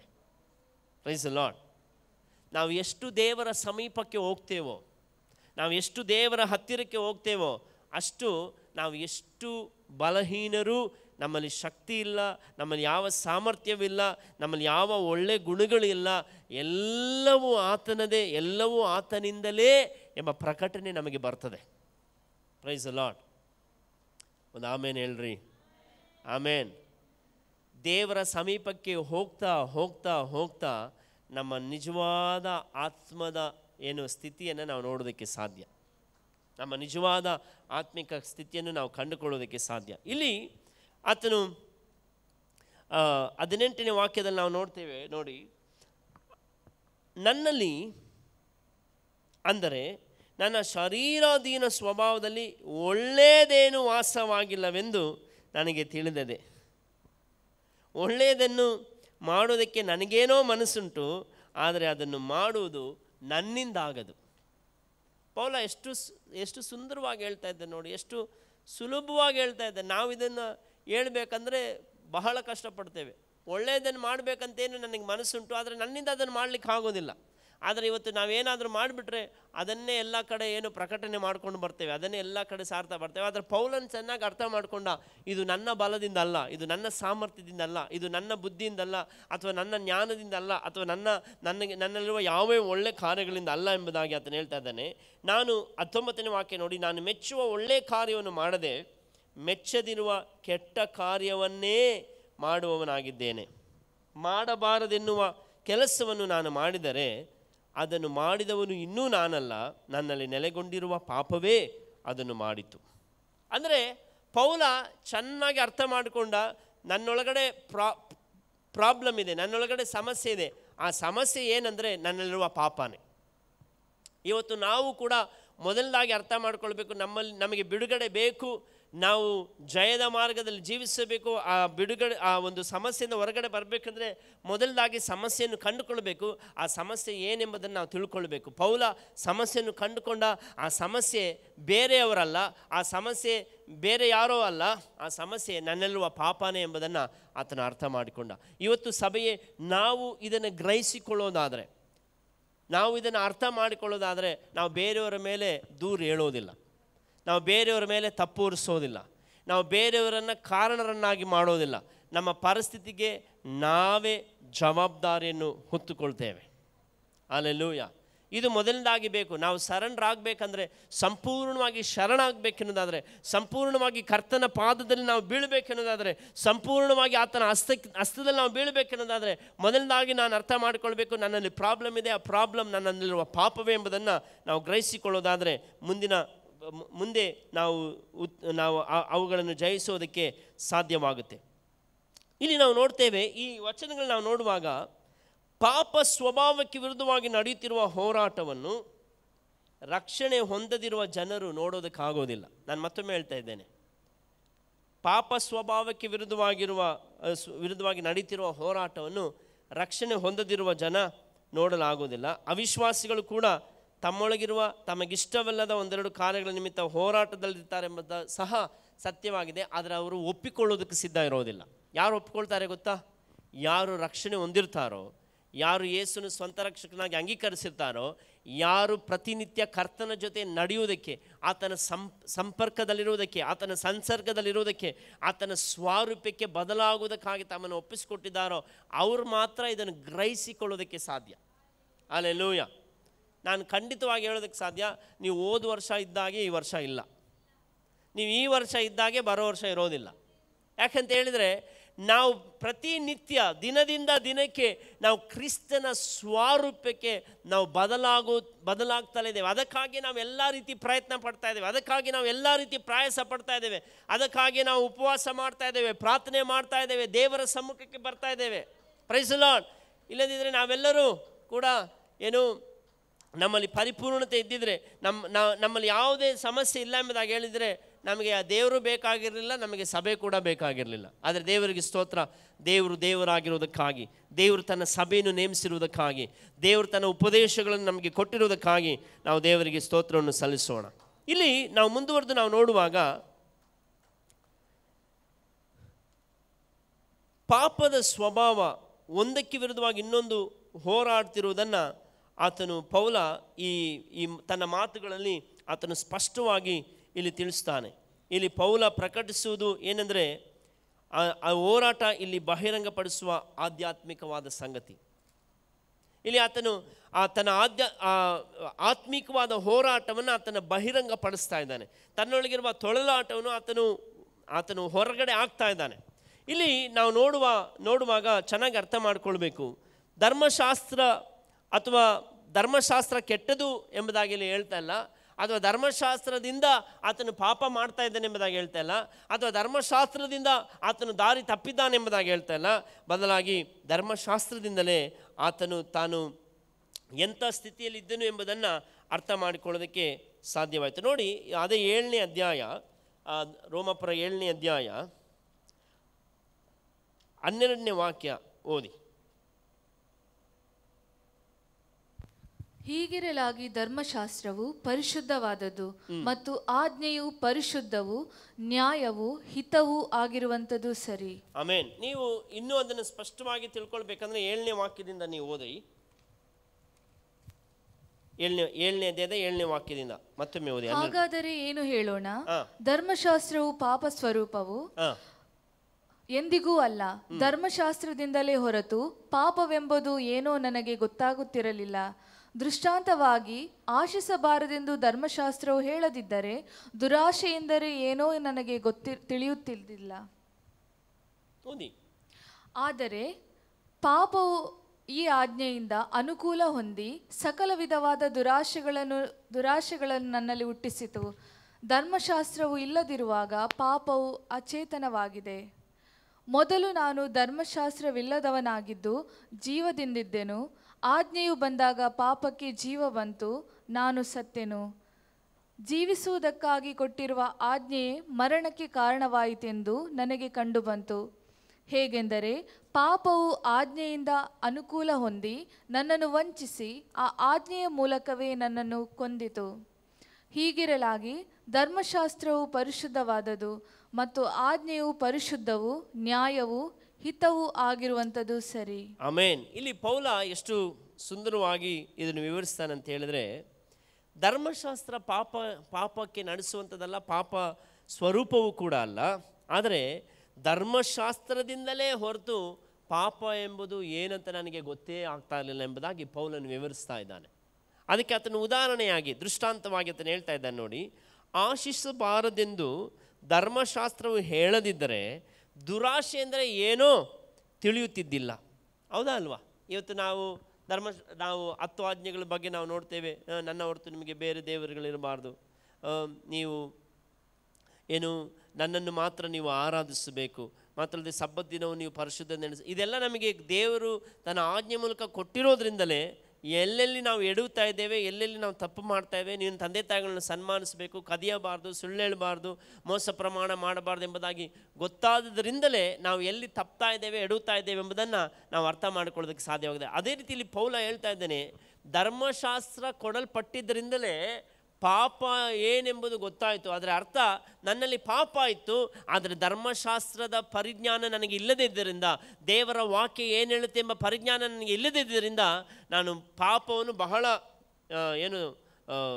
ಸಂತೋಷವಾಗಿ ಅಥವಾ ಧೈರ್ಯವಾಗಿ ನಾನು ಮಾಡ್ತೇನೆ. ಆದರೆ ಯಾವಾಗ ಧರ್ಮಶಾಸ್ತ್ರದ ಅರಿವು, ದೇವರ ವಾಕ್ಯ ಏನು ಧರ್ಮಶಾಸ್ತ್ರ ಹೇಳಿದ ಸಂಗತಿಗಳ ನಂತರ ನನಗೆ ಪಾಪದ ಅರಿವು ಉಂಟಾಯಿತು ಎಂಬುದಾಗಿ ಆತನು ಪೌಲ ಹೇಳ್ತಾನೆ. ಅದರ ಅರ್ಥ ನಾನು ಕೂಡ ಇಲ್ಲಿ ನಿಮ್ಮ ಮುಂದೆ ಹೇಳೋದಕ್ಕೆ ಬಯಸುವುದು, ಧರ್ಮಶಾಸ್ತ್ರ ತಪ್ಪು ಎಂಬುದಾಗಿ ಅಲ್ಲ, ದೇವರ ವಾಕ್ಯ ತಪ್ಪು ಎಂಬುದಾಗಿ ಅಲ್ಲ, ಅದರ ನಿಮಿತ್ತವೇ, ಧರ್ಮಶಾಸ್ತ್ರದ ನಿಮಿತ್ತವೇ ನನ್ನಲ್ಲಿ ಎಷ್ಟು ಪಾಪ ಇದೆ, ನಾನು ಇನ್ನೂ ಎಷ್ಟು ದೇವರ ಸ್ವರೂಪಕ್ಕೆ ಬದಲಾಗಬೇಕು, ನನಗೆ ಒಬ್ಬ ರಕ್ಷಕನ ಅಗತ್ಯ ಇದೆ ಎಂಬುದನ್ನು ಗ್ರಹಿಸಿಕೊಳ್ಳೋದಕ್ಕೆ ಸಾಧ್ಯವಾಗ್ತಾ ಇದೆ. ಹಲ್ಲೆಲೂಯಾ. ನಾವು ಹಿಂದಿರುಗಿ ಈ ರೋಮಪುರ 7ನೇ ಅಧ್ಯಾಯದ ನಾವು ಓದಿದಂಥ ವಾಕ್ಯಕ್ಕೆ ನಾವು ಹಿಂದಿರುಗಿ ಬರೋದಾದರೆ, ಅಲ್ಲಿ ಪೌಲ ಕೆಲವು ಸಂಗತಿಗಳನ್ನು ಹೇಳ್ತಾ ಇದ್ದಾನೆ. ನೋಡಿ, ಈ 15ನೇ 16, 17 ಈ ವಾಕ್ಯಗಳನ್ನ ನೋಡುವಾಗ ಅಲ್ಲಿ ವಾಕ್ಯ ಹೇಳ್ತಾ ಇದೆ. ನೋಡಿ, ರೋಮ 7ನೇ ಅಧ್ಯಾಯದ 12ನೇ ವಾಕ್ಯದಲ್ಲಿ ನಾವು ಈಗಾಗಲೇ ಓದಿದ ಪ್ರಕಾರ ಧರ್ಮಶಾಸ್ತ್ರದಲ್ಲಿ ಯಾವ ಲೋಪ ಇಲ್ಲ, ಧರ್ಮಶಾಸ್ತ್ರದಲ್ಲಿ ಯಾವುದು ಕೆಟ್ಟದಿಲ್ಲ, ಧರ್ಮಶಾಸ್ತ್ರದಲ್ಲಿ ಯಾವುದು ಕೂಡ ತಪ್ಪಾದದಿಲ್ಲ. ಅದನ್ನು ನಾವು ಅರ್ಥ ಮಾಡಿಕೊಳ್ಬೇಕಂದ್ರೆ ಕೀರ್ತನೆ 119ನೇ ಅಧ್ಯಾಯ 127 ಮತ್ತು 28ನೇ ವಾಕ್ಯವನ್ನು ನಾವು ಓದಿಕೊಳ್ಳೋಣ. ಕೀರ್ತನೆ 119, 127, 128. ನಿಜವಾಗಿ ನಿನ್ನ ಆಜ್ಞೆಗಳು ಬಂಗಾರಕ್ಕಿಂತಲೂ ಅಪರಂಜಿಗಿಂತಲೂ ನನಗೆ ಬಹುಪ್ರಿಯವಾಗಿವೆ. ನಿಜವಾಗಿ ನಿನ್ನ ಎಲ್ಲ ನೇಮಗಳು ನ್ಯಾಯವಾಗಿವೆ ಎಂದು ಒಪ್ಪಿಕೊಂಡಿದ್ದೇನೆ. ಎಲ್ಲ ಮಿಥ್ಯಾ ಮಾರ್ಗಗಳನ್ನು ಹಾಗೆ ಮಾಡುತ್ತೇನೆ. ನೋಡಿ, ಕೀರ್ತನೆಗಾರ ಹೇಳ್ತಾ ಇದ್ದಾನೆ, ನಿನ್ನ ಧರ್ಮಶಾಸ್ತ್ರ ಅಥವಾ ನಿನ್ನ ಆಜ್ಞೆಗಳು ಅದು ಬಂಗಾರಕ್ಕಿಂತಲೂ ಅಪರಂಜಿಗಿಂತಲೂ ನನಗೆ ಬಹು ಪ್ರಿಯವಾಗಿದೆ. ನಿಜವಾಗಿ ನಿನ್ನ ಎಲ್ಲ ನಿಯಮಗಳು ನ್ಯಾಯವಾಗಿದೆ. ಅಂದರೆ ಪೌಲ ತನ್ನ ಇಲ್ಲಿ ವಾದವನ್ನು ಮಂಡಿಸ್ತಾ ಇದ್ದಾನೆ, ರೋಮಪುರ ಸಭೆಗೆ ತಿಳಿಸ್ತಾ ಇದ್ದಾನೆ, ಧರ್ಮಶಾಸ್ತ್ರ ತಪ್ಪಲ್ಲ, ಧರ್ಮಶಾಸ್ತ್ರದ ನಿಮಿತ್ತ ನನ್ನಲ್ಲಿ ಎಷ್ಟು ತಪ್ಪಿದೆ ಅಂತ ಗೊತ್ತಾಯಿತು. ವಾಕ್ಯ ತಪ್ಪಲ್ಲ, ದೇವರ ವಾಕ್ಯದಲ್ಲಿ ಹೇಳಲ್ಪಟ್ಟದ್ದು ತಪ್ಪಲ್ಲ, ಧರ್ಮಶಾಸ್ತ್ರ ಕೊಡಲ್ಪಟ್ಟದ್ದು ತಪ್ಪಲ್ಲ, ಆ ಧರ್ಮಶಾಸ್ತ್ರದ ನಿಮಿತ್ತವೇ ನಾನು ಎಷ್ಟು ತಪ್ಪಿದ್ದೇನೆ ಎಂಬುದನ್ನು ಗ್ರಹಿಸಿಕೊಳ್ಳೋದಕ್ಕೆ ಸಾಧ್ಯವಾಗಿದೆ. ಆಮೇನ್. ಇಲ್ಲಿ ಪೌಲ ಮುಂದುವರೆದು ಆತನು ಹೇಳ್ತಾ ಇದ್ದಾನೆ, 21ನೇ ವಾಕ್ಯವನ್ನು ಓದ್ಕೊಳ್ಳಿ. 21. ಹೀಗಿರಲಾಗಿ ಒಳ್ಳೆಯದನ್ನು ಮಾಡಬೇಕೆಂದಿರುವ ನನಗೆ ಕೆಟ್ಟದ್ದೇ ಸಿದ್ಧವಾಗಿದೆ ಎಂಬ ನಿಯಮ ನನಗೆ ಕಾಣಬರುತ್ತದೆ. ಅಂತರಾತ್ಮದೊಳಗೆ ದೇವರ ನಿಯಮದಲ್ಲಿ ಆನಂದ ಪಡುವನಾಗಿದ್ದೇನೆ, ಆದರೆ ನನ್ನ ಅಂಗಗಳಲ್ಲಿ ಬೇರೊಂದು ನಿಯಮ ಉಂಟೆಂದು ನೋಡುತ್ತೇನೆ. ನೋಡಿ, ಇಲ್ಲಿ ವಾಕ್ಯ ಹೇಳ್ತಾ ಇದೆ ನೋಡಿ, ಒಳ್ಳೆಯದನ್ನು ಮಾಡಬೇಕೆಂದಿರುವ ನನಗೆ ಕೆಟ್ಟದ್ದೇ ಸಿದ್ಧವಾಗಿದೆ ಎಂಬ ನಿಯಮ ನನಗೆ ಕಾಣಬರ್ತದೆ. ಅಂದರೆ ಪೌಲ ತನ್ನೊಳಗಿರುವ ಪಾಪವನ್ನು ಸಂಪೂರ್ಣವಾಗಿ ಆತನು ಹೊರಗಡೆ ತಂದು ಅದನ್ನು ಖಂಡಿಸ್ತಾ ಇದ್ದಾನೆ, ಬಹಿರಂಗಪಡಿಸ್ತಾ ಇದ್ದಾನೆ. ನಾವು ಎಫೆಸದವರಿಗೆ ಬರೆದ ಪತ್ರಿಕೆಗೆ ಹಿಂದಿರುಗಿ ಬರೋಣ. ಆ ಎಫೆಸ 5ನೇ ಅಧ್ಯಾಯಕ್ಕೆ ನಾವು ಬರೋಣ. ಅಲ್ಲಿ 13ನೇ ವಾಕ್ಯ ಓದಿ. ಬೆಳಕಿನಿಂದ ಎಲ್ಲ ಕೃತ್ಯಗಳು, ನೋಡಿ, ಬೆಳಕಿನಿಂದ ಎಲ್ಲಾ ಕೃತ್ಯಗಳ ನಿಜಗುಣ ತೋರಿ ಬರುತ್ತದೆ, ನಿಜಗುಣ ತೋರಿ ಬರುತ್ತದೆ, ಅದರಿಂದ ಕೆಟ್ಟದ್ದು ಕೆಟ್ಟದ್ದೇ ಎಂದು ಕಾಣಿಸುವುದು. ಆಮೇನ್. ಇಲ್ಲಿ ನೋಡಿ, ಅದನ್ನು ನಾವು ಇಂಗ್ಲಿಷಲ್ಲಿ ನಾವು ಓದುವಾಗ ಈ ರೀತಿಯಾಗಿ ಹೇಳ್ತೇವೆ, all things that are reproved are made manifest by the light. ಇನ್ನೊಂದು ಭಾಷಾಂತರದಲ್ಲಿ ಹೇಳುವಾಗ it is exposed by light, it is exposed by the truth. ಹಾಗಾದರೆ ಯಾವಾಗ ನಾವು ನಮ್ಮಲ್ಲಿರುವಂಥ ಪಾಪದ ಸಂಗತಿಗಳನ್ನು ದೇವರ ವಾಕ್ಯದ ಬೆಳಕಿನ ಮೂಲಕ ನಾವು ಹೊರಗಡೆ ತರ್ತೇವೋ ಅವು ನಮ್ಮ ಮೇಲೆ ಹಿಡಿತವನ್ನು ಸಾಧಿಸೋದಿಲ್ಲ. ಈಗ ಪೌಲ ಕೂಡ ಇಲ್ಲಿ ಏನು ಮಾಡ್ತಾ ಇದ್ದಾನೆಂದರೆ, ತನ್ನೊಳಗಿರುವ ಪಾಪವನ್ನು ಆತನು ದೇವರ ವಾಕ್ಯದ ಮೂಲಕ ಬಹಿರಂಗಪಡಿಸ್ತಾ ಇದ್ದಾನೆ. ತನ್ನೊಳಗಿರುವಂಥ ಬಲಹೀನತೆಯನ್ನು ದೇವರ ವಾಕ್ಯದ ಮೂಲಕ ಆತನು ಹೊರತರ್ತಾ ಇದ್ದಾನೆ. ತನ್ನೊಳಗಿರುವಂಥ ಪಾಪದ ಸಂಗತಿಯನ್ನು ಧರ್ಮಶಾಸ್ತ್ರದ ಮೂಲಕ, ದೇವರ ನಿಯಮದ ಮೂಲಕ, ದೇವರ ವಾಕ್ಯದ ಮೂಲಕ ಆತನು ಹೊರತರ್ತಾ ಇದ್ದಾನೆ. ಅಂದರೆ ಆತನು ಇನ್ನೊಂದು ಅರ್ಥದಲ್ಲಿ ಏನು ಮಾಡ್ತಾ ಇದ್ದಾನೆ ಅಂದರೆ, ಕನ್ಫೆಷನ್ ಯಾವಾಗಲೂ ಪಾಪದ ಬಲವನ್ನು ಮುರಿಯುತ್ತದೆ. ನಾನು ಮತ್ತೊಮ್ಮೆ ಹೇಳ್ತೇನೆ, ಪಾಪದ ಅರಿಕೆ ಮಾಡುವುದು, ಯಾವಾಗ ನೀವು ಪಾಪವನ್ನು ಅರಿಕೆ ಮಾಡ್ತೀರೋ ಪಾಪದ ಬಲ, ಪಾಪದ ಅಧಿಕಾರ ನಿಮ್ಮ ಮೇಲಿಂದ ಮುರಿಯಲ್ಪಡುತ್ತೆ. Price the lord. ಅರ್ಥ ಆಗದೆ ಇದ್ರೆ ಇನ್ನೊಮ್ಮೆ ಹೇಳ್ತೇನೆ, ನೀವು ಯಾವಾಗ ಪಾಪ ಅರಿಕೆ ಮಾಡ್ತೀರೋ, ನೀವು ಯಾವಾಗ ಪಾಪವನ್ನು ಬಹಿರಂಗಪಡಿಸಿ ಖಂಡಿಸ್ತೀರೋ, ಯಾವಾಗ ನೀವು ಅದನ್ನು ಮಾಡ್ತೀರೋ ಪಾಪದ ಅಧಿಕಾರ ನಿಮ್ಮ ಮೇಲಿಂದ ಮುರಿದು ಬೀಳುತ್ತೆ. ನಂಬುವವರು ಕರಗಳನ್ನ ತಟ್ಟಿ ದೇವರಿಗೆ ಸ್ತೋತ್ರ ಮಾಡ್ರಿ. ಕೆಲವರು ಆಶ್ಚರ್ಯವಾಗಿ ನೋಡ್ತಾ ಇರ್ಬೋದು, ಏನಪ್ಪ ಅಂತೇಳಿ. ಆದರೆ ಪೌಲನ ಜೀವಿತದಲ್ಲಿ ಪೌಲ ಅದನ್ನೇ ಮಾಡಿದು. ಪೌಲನು ಯಾವಾಗ ಪಾಪವನ್ನು ಅರಿಕೆ ಮಾಡಿದನೋ, ಪೌಲನು ಯಾವಾಗ ಪಾಪವನ್ನು ದೇವರ ವಾಕ್ಯದ ಬೆಳಕಿನಲ್ಲಿ ತಂದನೋ, ಪೌಲನು ಯಾವಾಗ ಪಾಪವನ್ನು ಬಹಿರಂಗಪಡಿಸಿದನೋ, ಆತನು ಏನು ಮಾಡ್ತಾ ಇದ್ದಾನೆ ಗೊತ್ತಾ? ಪಾಪದ ಅಧಿಕಾರವನ್ನು ಮುರಿತಾ ಇದ್ದಾನೆ, ಪಾಪದ ದೊರೆತನವನ್ನು ಮುರಿತಾ ಇದ್ದಾನೆ, ಪಾಪದ ನಿಯಂತ್ರಣವನ್ನು ಮುರಿತಾ ಇದ್ದಾನೆ. ನನ್ನನ್ನು ಕೇಳುವ ದೇವ ಜನರೇ, ನನ್ನನ್ನು ಕೇಳುವ ದೇವರ ಸಭೆಯೇ, ಪಾಪವನ್ನು ಮುಚ್ಚಿಡಬೇಡಿ, ಪಾಪವನ್ನು ರಹಸ್ಯವಾಗಿಡಬೇಡಿ, ಪಾಪವನ್ನು ಬಹಿರಂಗಪಡಿಸಿ, ಪಾಪವನ್ನು ಅರಿಕೆ ಮಾಡಿ, ಪಾಪದ ಬಲವನ್ನು ಮುರಿಯಿರಿ. Hallelujah, hallelujah. ಯಾಕಂದರೆ ದೇವರು ನಮಗೆ ಪಾಪದ ಮೇಲೆ ಅಧಿಕಾರ ಕೊಟ್ಟಿದ್ದಾನೆ. ಇದೇ ವಾಕ್ಯ ಹೇಳೋದು, ಪಾಪ ನಿಮ್ಮ ಮೇಲೆ ಅಧಿಕಾರ ನಡೆಸೋದಿಲ್ಲ. ಹೇಗೆ ಗೊತ್ತಾ? ನೀವು ಯಾವಾಗ ಅರಿಕೆ ಮಾಡ್ತೀರೋ, ನೀವು ಯಾವಾಗ ಬಹಿರಂಗಪಡಿಸ್ತೀರೋ, ನೀವು ಯಾವಾಗ ಹೊರಗಡೆ ತರ್ತೀರೋ, ಇನ್ನು ಪಾಪ ನಿಮ್ಮೊಳಗಡೆ ರಹಸ್ಯವಾಗಿರೋದಕ್ಕೆ ಸಾಧ್ಯನೇ ಇಲ್ಲ. ಸ್ತೋತ್ರ, ಸ್ತೋತ್ರ, ಸ್ತೋತ್ರ. ಅದಕ್ಕೆ ಯಾಕೋಬ ಪತ್ರಿಕೆಯಲ್ಲಿ ಯಾಕೋಬನಿಗೆ ಹೇಳಿದನು, ನೀವು ಒಬ್ಬರ ಪಾಪಗಳು ಇನ್ನೊಬ್ಬರೊಂದಿಗೆ ಅರಿಕೆ ಮಾಡಿಕೊಳ್ಳಿ. ನನಗೆ ಗೊತ್ತಿಲ್ಲ ನಿಮ್ಮಲ್ಲಿ ಎಷ್ಟು ಜನ ಈ ಅಭ್ಯಾಸ ಮಾಡ್ತಾ ಇದ್ದೀರಿ ಎಂಬುದಾಗಿ.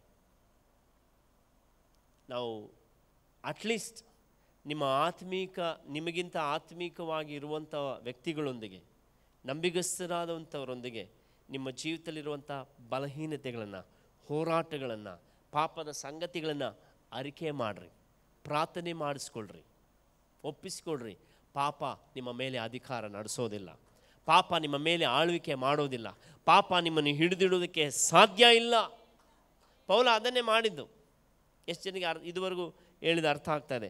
ಪೌಲನ ಜೀವಿತ ನಾವು ನೋಡುವಾಗ ಪೌಲ ಹೇಳ್ತಾ ಇದ್ದಾನೆ ನೋಡಿ, ಈಗಿರಲಾಗಿ ಒಳ್ಳೆಯದನ್ನು ಮಾಡಬೇಕೆಂದಿರುವ ನನಗೆ ಕೆಟ್ಟದ್ದೇ ಸಿದ್ಧವಾಗಿದೆ ಎಂಬ ನಿಯಮ ನನಗೆ ಕಾಣಬರ್ತದೆ. 22ನೇ ವಾಕ್ಯದಲ್ಲಿ ನೋಡಿ, ಅಂತರಾತ್ಮದೊಳಗಡೆ ದೇವರ ನಿಯಮದಲ್ಲಿ ಆನಂದ ಪಡುವವನಾಗಿದ್ದೇನೆ, ಆದರೆ ನನ್ನ ಅಂಗಗಳಲ್ಲಿ ಬೇರೊಂದು ನಿಯಮ ಉಂಟೆಂದು ನಾನು ನೋಡ್ತೇನೆ. ವಾ, ಎಂಥ ಅದ್ಭುತವಾದಂಥ ತನ್ನ ಜೀವಿತದ ಅನುಭವವನ್ನು ಆತನು ಹೇಳ್ತಾ ಇದ್ದಾನೆ ನೋಡಿ. ಅಂತರಾತ್ಮದೊಳಗಡೆ ದೇವರ ನಿಯಮದೊಳಗಡೆ ಆನಂದ ಪಡುವವನಾಗಿದ್ದೇನೆ, ಆದರೆ ನನ್ನ ಅಂಗಗಳಲ್ಲಿ ಬೇರೊಂದು ನಿಯಮ ಇದೆ. ಇಲ್ಲಿ ಸತ್ಯವೇದದಲ್ಲಿ ನಾವು ನೋಡುವ ಪ್ರಕಾರ ಇಲ್ಲಿ ನಾವು ನೋಡ್ತೇವೆ, ರಕ್ಷಣೆ ಹೊಂದಿರದ ವ್ಯಕ್ತಿ ಅಥವಾ ಅವಿಶ್ವಾಸಿ ಇದನ್ನು ಸತ್ಯವಾಗಿ ಹೇಳುವ ಸಾಧ್ಯತೆಗಳು ಅತ್ಯಂತ ಕಷ್ಟ. ಇದನ್ನು ಒಪ್ಪಿಕೊಳ್ಳೋದಿಲ್ಲ ರಕ್ಷಣೆ ಹೊಂದದಿರುವ ವ್ಯಕ್ತಿ. ಆದರೆ ರಕ್ಷಣೆ ಹೊಂದಿರದ ವ್ಯಕ್ತಿ ಆತನು ಹೇಗಿದ್ದರೂ ಅದಕ್ಕೆ ಆತನು ಬೇರೆಯವರನ್ನು ಏನು ಕಾರಣಕರ್ತನಾಗಿ ದೂರ್ತಾನೆ ಹೊರತು ತನ್ನ ಮೇಲೆ ಜವಾಬ್ದಾರಿಯನ್ನು ತೆಗೆದುಕೊಳ್ಳೋದಿಲ್ಲ. Price the lord. ಈಗ ಆದಿಕಾಂಡ 8ನೇ ಅಧ್ಯಾಯ 21ನೇ ವಾಕ್ಯ ಓದಿ ನೋಡಿ. ಆದಿಕಾಂಡ 8:21. ಆದಿಕಾಂಡ 8:21 ಓದಿ. ಅದರ ಸುವಾಸನೆಯು ಯೆಹೋವನಿಗೆ ಗಮಗಮಿಸಲು ಆತನ ಹೃದಯದೊಳಗೆ ಮನುಷ್ಯರ ಮನಸಂಕಲ್ಪವು ಚಿಕ್ಕದಿಂದಲೇ ಕೆಟ್ಟದ್ದು. ಆದರೂ ನಾನು ಇನ್ನು ಮೇಲೆ ಅವರ ನಿಮಿತ್ತವಾಗಿ ಭೂಮಿಯನ್ನು ಶಪಿಸುವುದಿಲ್ಲ. ಆಮೆನ್. ನೋಡಿ, ಯಾವಾಗ ಇಲ್ಲಿ ನಾವು ನೋಡ್ತೀವಿ ಈ 8ನೇ ಅಧ್ಯಾಯದಲ್ಲಿ, ಆದಿಕಾಂಡ 8ನೇ ಅಧ್ಯಾಯದಲ್ಲಿ ಅವರು ಈ ಪ್ರಳಯದ ನಂತರ ದೇವರ ಸಮ್ಮುಖದಲ್ಲಿ ಹೊರಗಡೆ ಬಂದು ಅವರು ದೇವರಿಗೆ ಯಜ್ಞಗಳನ್ನು ಸಮರ್ಪಿಸಿದ್ರು. ಆ ಸುವಾಸನೆ ದೇವರಿಗೆ ಏನಾಗಿತ್ತಂತೆ? ಗಮಗಮಿಸಿತು. ಆಗ ದೇವರು ಹೇಳ್ತಾ ಇದ್ದಾನೆ ಆತನ ಹೃದಯದೊಳಗಡೆ, ಮನುಷ್ಯರ ಮನಸಂಕಲ್ಪ ಚಿಕ್ಕಂದಿನಿಂದಲೂ ಕೆಟ್ಟದ್ದು, ಆದರೂ ನಾನು ಇನ್ನು ಮೇಲೆ ಭೂಮಿಯನ್ನು ಶಪಿಸೋದಿಲ್ಲ. ಅಂದರೆ ಇಲ್ಲಿ ಏನು ನಾವು ನೋಡೋದಕ್ಕೆ ಸಾಧ್ಯ ಅಂದರೆ, ಯಾವಾಗ ಪಾಪ ನಮ್ಮಲ್ಲಿ ಇದೆ ಅನ್ನೋದನ್ನು ಗ್ರಹಿಸಿ ನಾವು ಅದಕ್ಕೆ ತಿರುಗಿ ನಾವು ವಿಧೇಯರಾಗ್ತೇವೋ, ದೇವರ ಕಡೆಗೆ ಬರ್ತೇವೋ, ಪಾಪದ ಬಲ ಮುರಿಯಲ್ಪಡುತ್ತೆ, ಪಾಪದ ಶಕ್ತಿ ಮುರಿಯಲ್ಪಡುತ್ತೆ, ಪಾಪದ ನಿಯಂತ್ರಣ ಮುರಿಯಲ್ಪಡುತ್ತೆ. ದೇವರು ನಮ್ಮನ್ನು ಅಂಗೀಕರಿಸುವುದಕ್ಕೆ ಆತನು ಸಿದ್ಧನಿದ್ದಾನೆ. ಯೆರೆಮೀಯ 17ನೇ ಅಧ್ಯಾಯ 9ನೇ ವಾಕ್ಯ ಕೂಡ ಓದಿ. ಯೆರೆಮೀಯ 17:9.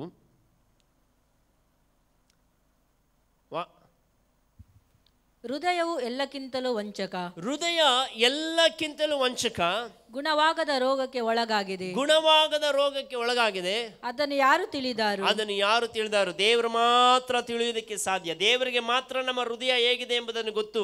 ಅದಕ್ಕೆ ಆತನು ಹೇಳ್ತಾ ಇದ್ದಾನೆ, ಹೃದಯವು ಎಲ್ಲಕ್ಕಿಂತಲೂ ವಂಚಕ, ಅದು ಗುಣವಾಗದ ರೋಗಕ್ಕೆ ಒಳಗಾಗಿದೆ. ಅದನ್ನು ಯಾರು ತಿಳಿದಾರು? ಅದರಲ್ಲಿ ನಾವು ನೋಡ್ತೇವೆ, ದೇವರು ನಾವು ನೋಡಿದಾಗ ಆದಿಕಾಂಡದಲ್ಲಿ ನಾವು ಅವರು ದೇವರಿಗೆ ಯಜ್ಞವನ್ನು ಸಮರ್ಪಿಸಿದಾಗ ದೇವರು ಹೇಳಿದನು, ಅದು ಸುವಾಸನೆಯ ಗಮಗಮಿಸುವ ಸುವಾಸನೆ ಆಗಿದ್ದು. ದೇವರು ಹೇಳ್ತಾ ಇದ್ದಾರೆ,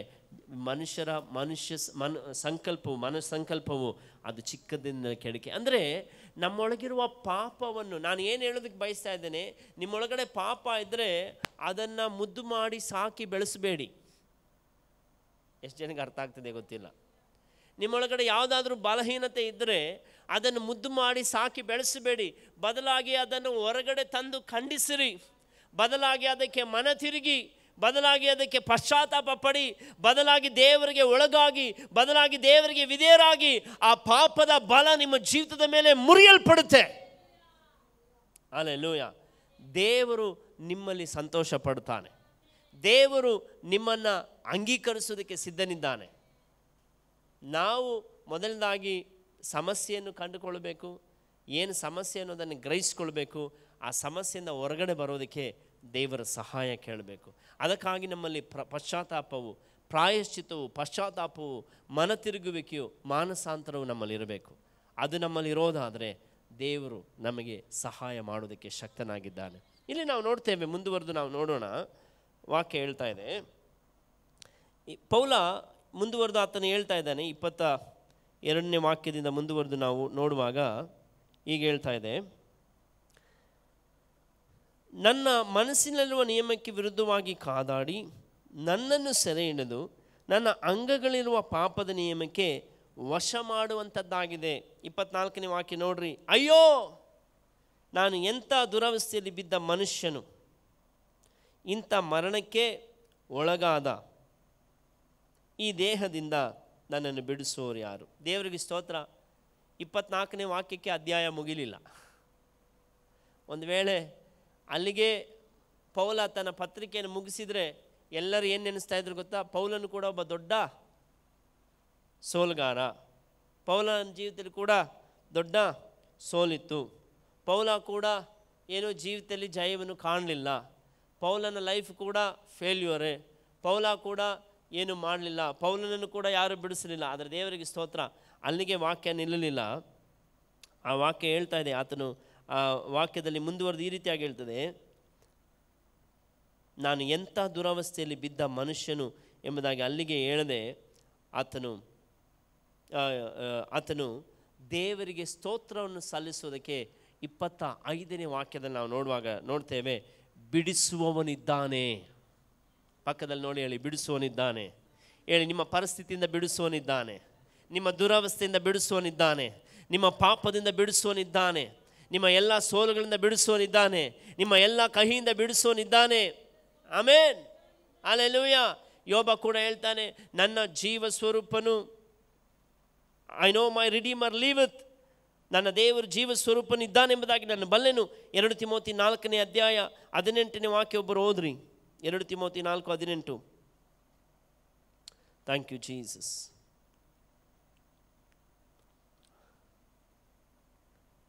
2 ತಿಮೋತಿ 4:18. ನಾನು ಯಾವ ದುಷ್ಕೃತ್ಯವನ್ನು ಮಾಡದಂತೆ ಕರ್ತನು ನನ್ನನ್ನು ಕಾಪಾಡಿ ತನ್ನ ಬಳಿಗೆ ಪರಲೋಕ ರಾಜ್ಯಕ್ಕೆ ಸೇರಿಸುವನು. ಯುಗ ಯುಗಾಂತರಗಳಲ್ಲಿಯೂ ಆತನಿಗೆ ಸ್ತೋತ್ರ, ಆಮೆನ್. ಯುಗ ಯುಗಾಂತರಗಳಲ್ಲಿಯೂ ಆತನಿಗೆ ಸ್ತೋತ್ರ, ಆಮೇನ್. ಪೌಲ ಇಲ್ಲಿ ಆತನ ಹೇಳ್ತಾ ಇದ್ದಾನೆ, ಬಿಡಿಸುವವನು ಇದ್ದಾನೆಂಬುದಕ್ಕಾಗಿ ನಮ್ಮ ಕರ್ತನಾದ ಯೇಸು ಕ್ರಿಸ್ತನ ಮೂಲಕ ದೇವರಿಗೆ ಸ್ತೋತ್ರ, ಹಲ್ಲೆಲೂಯಾ. ಆತನು ಸ್ಯಾಡ್ ಸ್ಟೋರಿಯಾಗಿ ಎಂಡ್ ಮಾಡಲಿಲ್ಲ, ದುಃಖದ ಕಥೆಯಾಗಿ ಮುಗಿಸಲಿಲ್ಲ. ಬದಲಾಗಿ ಆತನು ಹೇಳ್ತಾ ಇದ್ದಾನೆ, ನನ್ನನ್ನು ಬಿಡಿಸುವವನಿದ್ದಾನೆ, ನನ್ನನ್ನು ಬಿಡಿಸುವವನಿದ್ದಾನೆ. ನಾವು ಅರಿಕೆ ಮಾಡೋಣ, ನನ್ನನ್ನು ಬಿಡಿಸುವವನಿದ್ದಾನೆ, ನನ್ನನ್ನು ಬಿಡಿಸುವವನಿದ್ದಾನೆ, ನನ್ನನ್ನು ಬಿಡಿಸುವವನಿದ್ದಾನೆ, ನನ್ನನ್ನು ಬಿಡಿಸುವವನಿದ್ದಾನೆ. ದುರಾವಸ್ಥೆಯಿಂದ ತಪ್ಪಿಸುವವನಿದ್ದಾನೆ, ಪಾಪದಿಂದ ಬಿಡಿಸುವವನಿದ್ದಾನೆ, ಶಾಪದಿಂದ ಬಿಡಿಸುವವನಿದ್ದಾನೆ, ನೋವಿನಿಂದ ಬಿಡಿಸುವವನಿದ್ದಾನೆ, ಕಹಿಯಿಂದ ಬಿಡಿಸುವವನಿದ್ದಾನೆ, ಅವಮಾನದಿಂದ ಬಿಡಿಸುವವನಿದ್ದಾನೆ, ನಿಂದೆಯಿಂದ ಬಿಡಿಸುವವನಿದ್ದಾನೆ. ಆ ಯೇಸು ಕ್ರಿಸ್ತನಿಗೆ ಸ್ತೋತ್ರ, ಹಲ್ಲೆಲೂಯಾ. ಕರಗಳನ್ನ ತಟ್ಟಿ ನಾವು ದೇವರಿಗೆ ವಂದನೆ ಸಲ್ಲಿಸೋಣ. ಒಳ್ಳೆ ಕರಗಳನ್ನು ತಟ್ಟಿ ದೇವರಿಗೆ ಸ್ತೋತ್ರ ಹೇಳೋಣ. ಪೌಲ ಹೇಳ್ತಾ ಇದ್ದಾನೆ, ನಮ್ಮ ಕರ್ತನಾದ ಬಿಡಿಸುವವನಿದ್ದಾನೆಂಬುದಕ್ಕಾಗಿ ನಮ್ಮ ಕರ್ತನಾದ ಯೇಸು ಕ್ರಿಸ್ತನ ಮೂಲಕ ದೇವರಿಗೆ ಸ್ತೋತ್ರ, ಹಲ್ಲೆಲೂಯಾ. Thank you Jesus. ಆತನು ಹೇಳ್ತಾ ಇದ್ದಾನೆ, ಬಿಡಿಸುವನಿದ್ದಾನೆಂಬುದಕ್ಕಾಗಿ ದೇವರಿಗೆ ಸ್ತೋತ್ರ. ಗಲಾತ್ಯ 5ನೇ ಅಧ್ಯಾಯ 17ರಿಂದ 27ನೇ ವಾಕ್ಯವನ್ನು ನಾವು ಓದುವಾಗ, ಗಲಾತ್ಯ 5ನೇ ಅಧ್ಯಾಯ 17ರಿಂದ 24. ಯಾಕೆಂದರೆ ಶರೀರಭಾವವು ಅಭಿಲಾಷಿಸುವುದು ಆತ್ಮನಿಗೆ ವಿರುದ್ಧವಾಗಿದೆ, ಆತ್ಮನು ಅಭಿಲಾಷಿಸುವುದು ಶರೀರಭಾವಕ್ಕೆ ವಿರುದ್ಧವಾಗಿದೆ. ನೀವು ಮಾಡಲಿಚ್ಛಿಸುವುದನ್ನು ಮಾಡದಂತೆ ಇವು ಒಂದಕ್ಕೊಂದು ಹೋರಾಡುತ್ತವೆ. ಆದರೆ ನೀವು ಆತ್ಮನಿಂದ ನಡೆಸಿಕೊಳ್ಳುವವರಾದರೆ ನೇಮನಿಷ್ಠೆಗಳಿಗೆ ಅಧೀನರಲ್ಲ. ಶರೀರಭಾವದ ಕರ್ಮಗಳು ಪ್ರಸಿದ್ಧವಾಗಿಯೇ ಅವೆ. ಯಾವೆಂದರೆ ಜಾರತ್ವ, ಬಂಡುತನ, ನಾಚಿಕೆಗೇಡಿತನ, ವಿಗ್ರಹಾರಾಧನೆ, ಮಾಟ, ಹಗೆತನ, ಜಗಳ, ಹೊಟ್ಟೆಕಿಚ್ಚು, ಸಿಟ್ಟು, ಕಕ್ಷಭೇದ, ಭಿನ್ನಮತ, ಮತ್ಸರ, ಕುಡಿಕತನ, ದುಂದೌತಣ ಇಂಥವುಗಳೇ.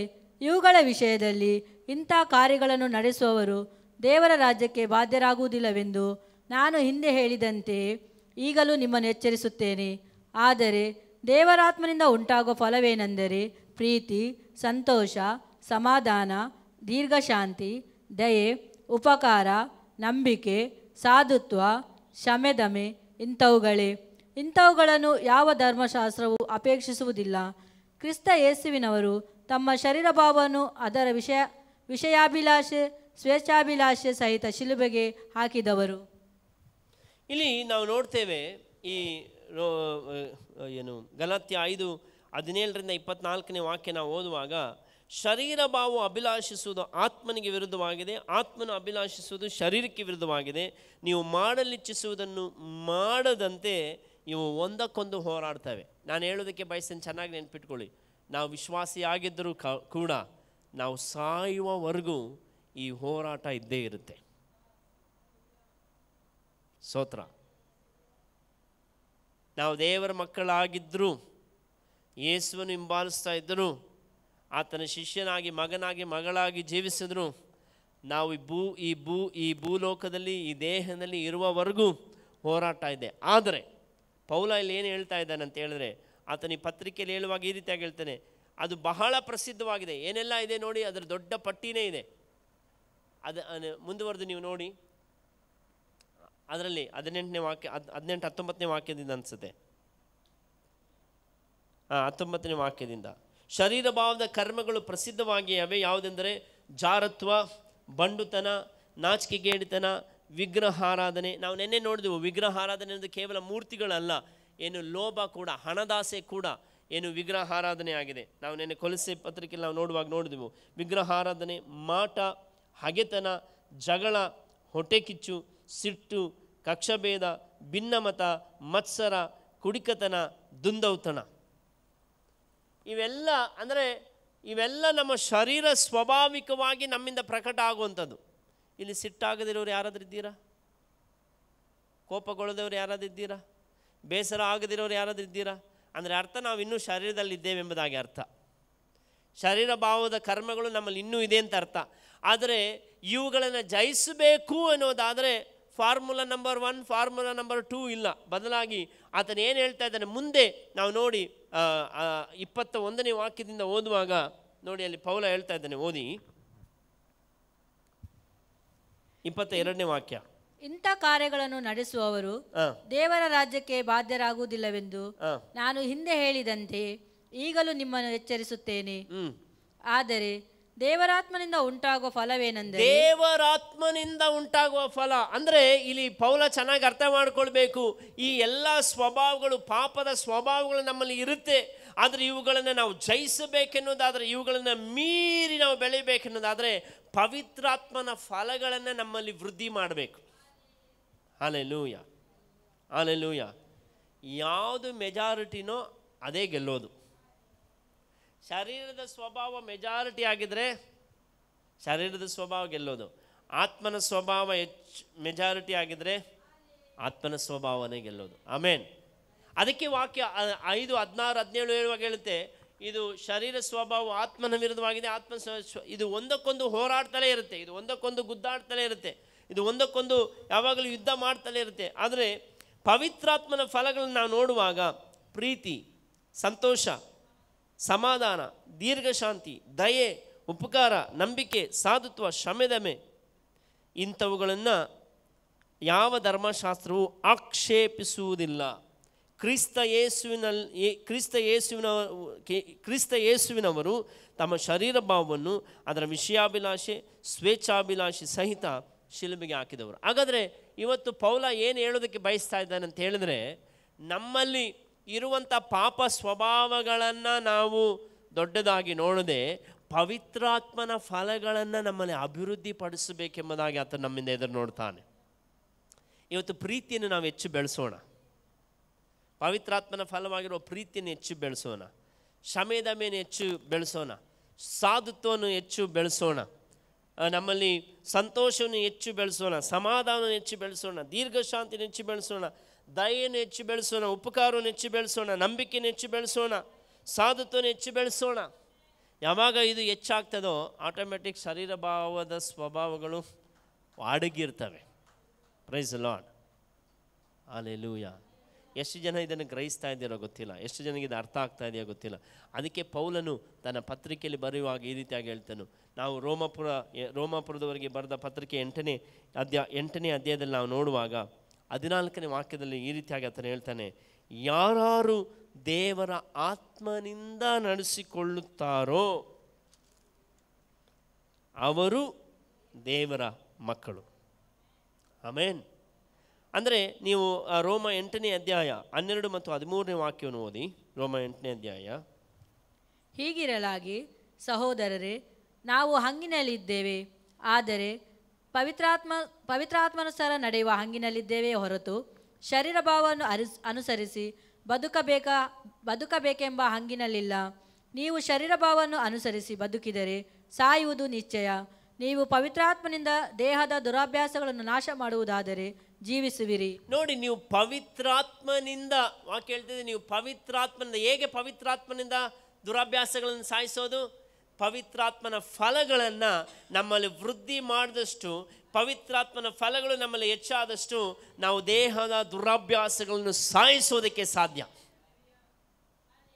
Price the lord.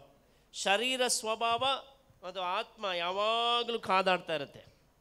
ಯಾವಾಗ ಪವಿತ್ರಾತ್ಮನ ಫಲಗಳು, ಇಲ್ಲಿ ವರಗಳಂತ ಹೇಳಲಿಲ್ಲ, ನಿನ್ನೆ ನಾವು ಗಮನಿಸಿದ್ವಿ, ನೆನಪಿದೆಯಾ? ಇವತ್ತು ವರಗಳಿಂದ ಅನೇಕರು ಓಡ್ತಾರೆ. ವರಗಳೆಲ್ಲ ಬಹಳ ಮುಖ್ಯ. ವರಗಳಿಂದ ಹೆಚ್ಚು ಮುಖ್ಯ ನಮ್ಮ ಸ್ವಭಾವ, ನಮ್ಮ ಗುಣಗಳು, ನಮ್ಮಲ್ಲಿರುವ ಫಲಗಳು ಬಹಳ ಮುಖ್ಯ.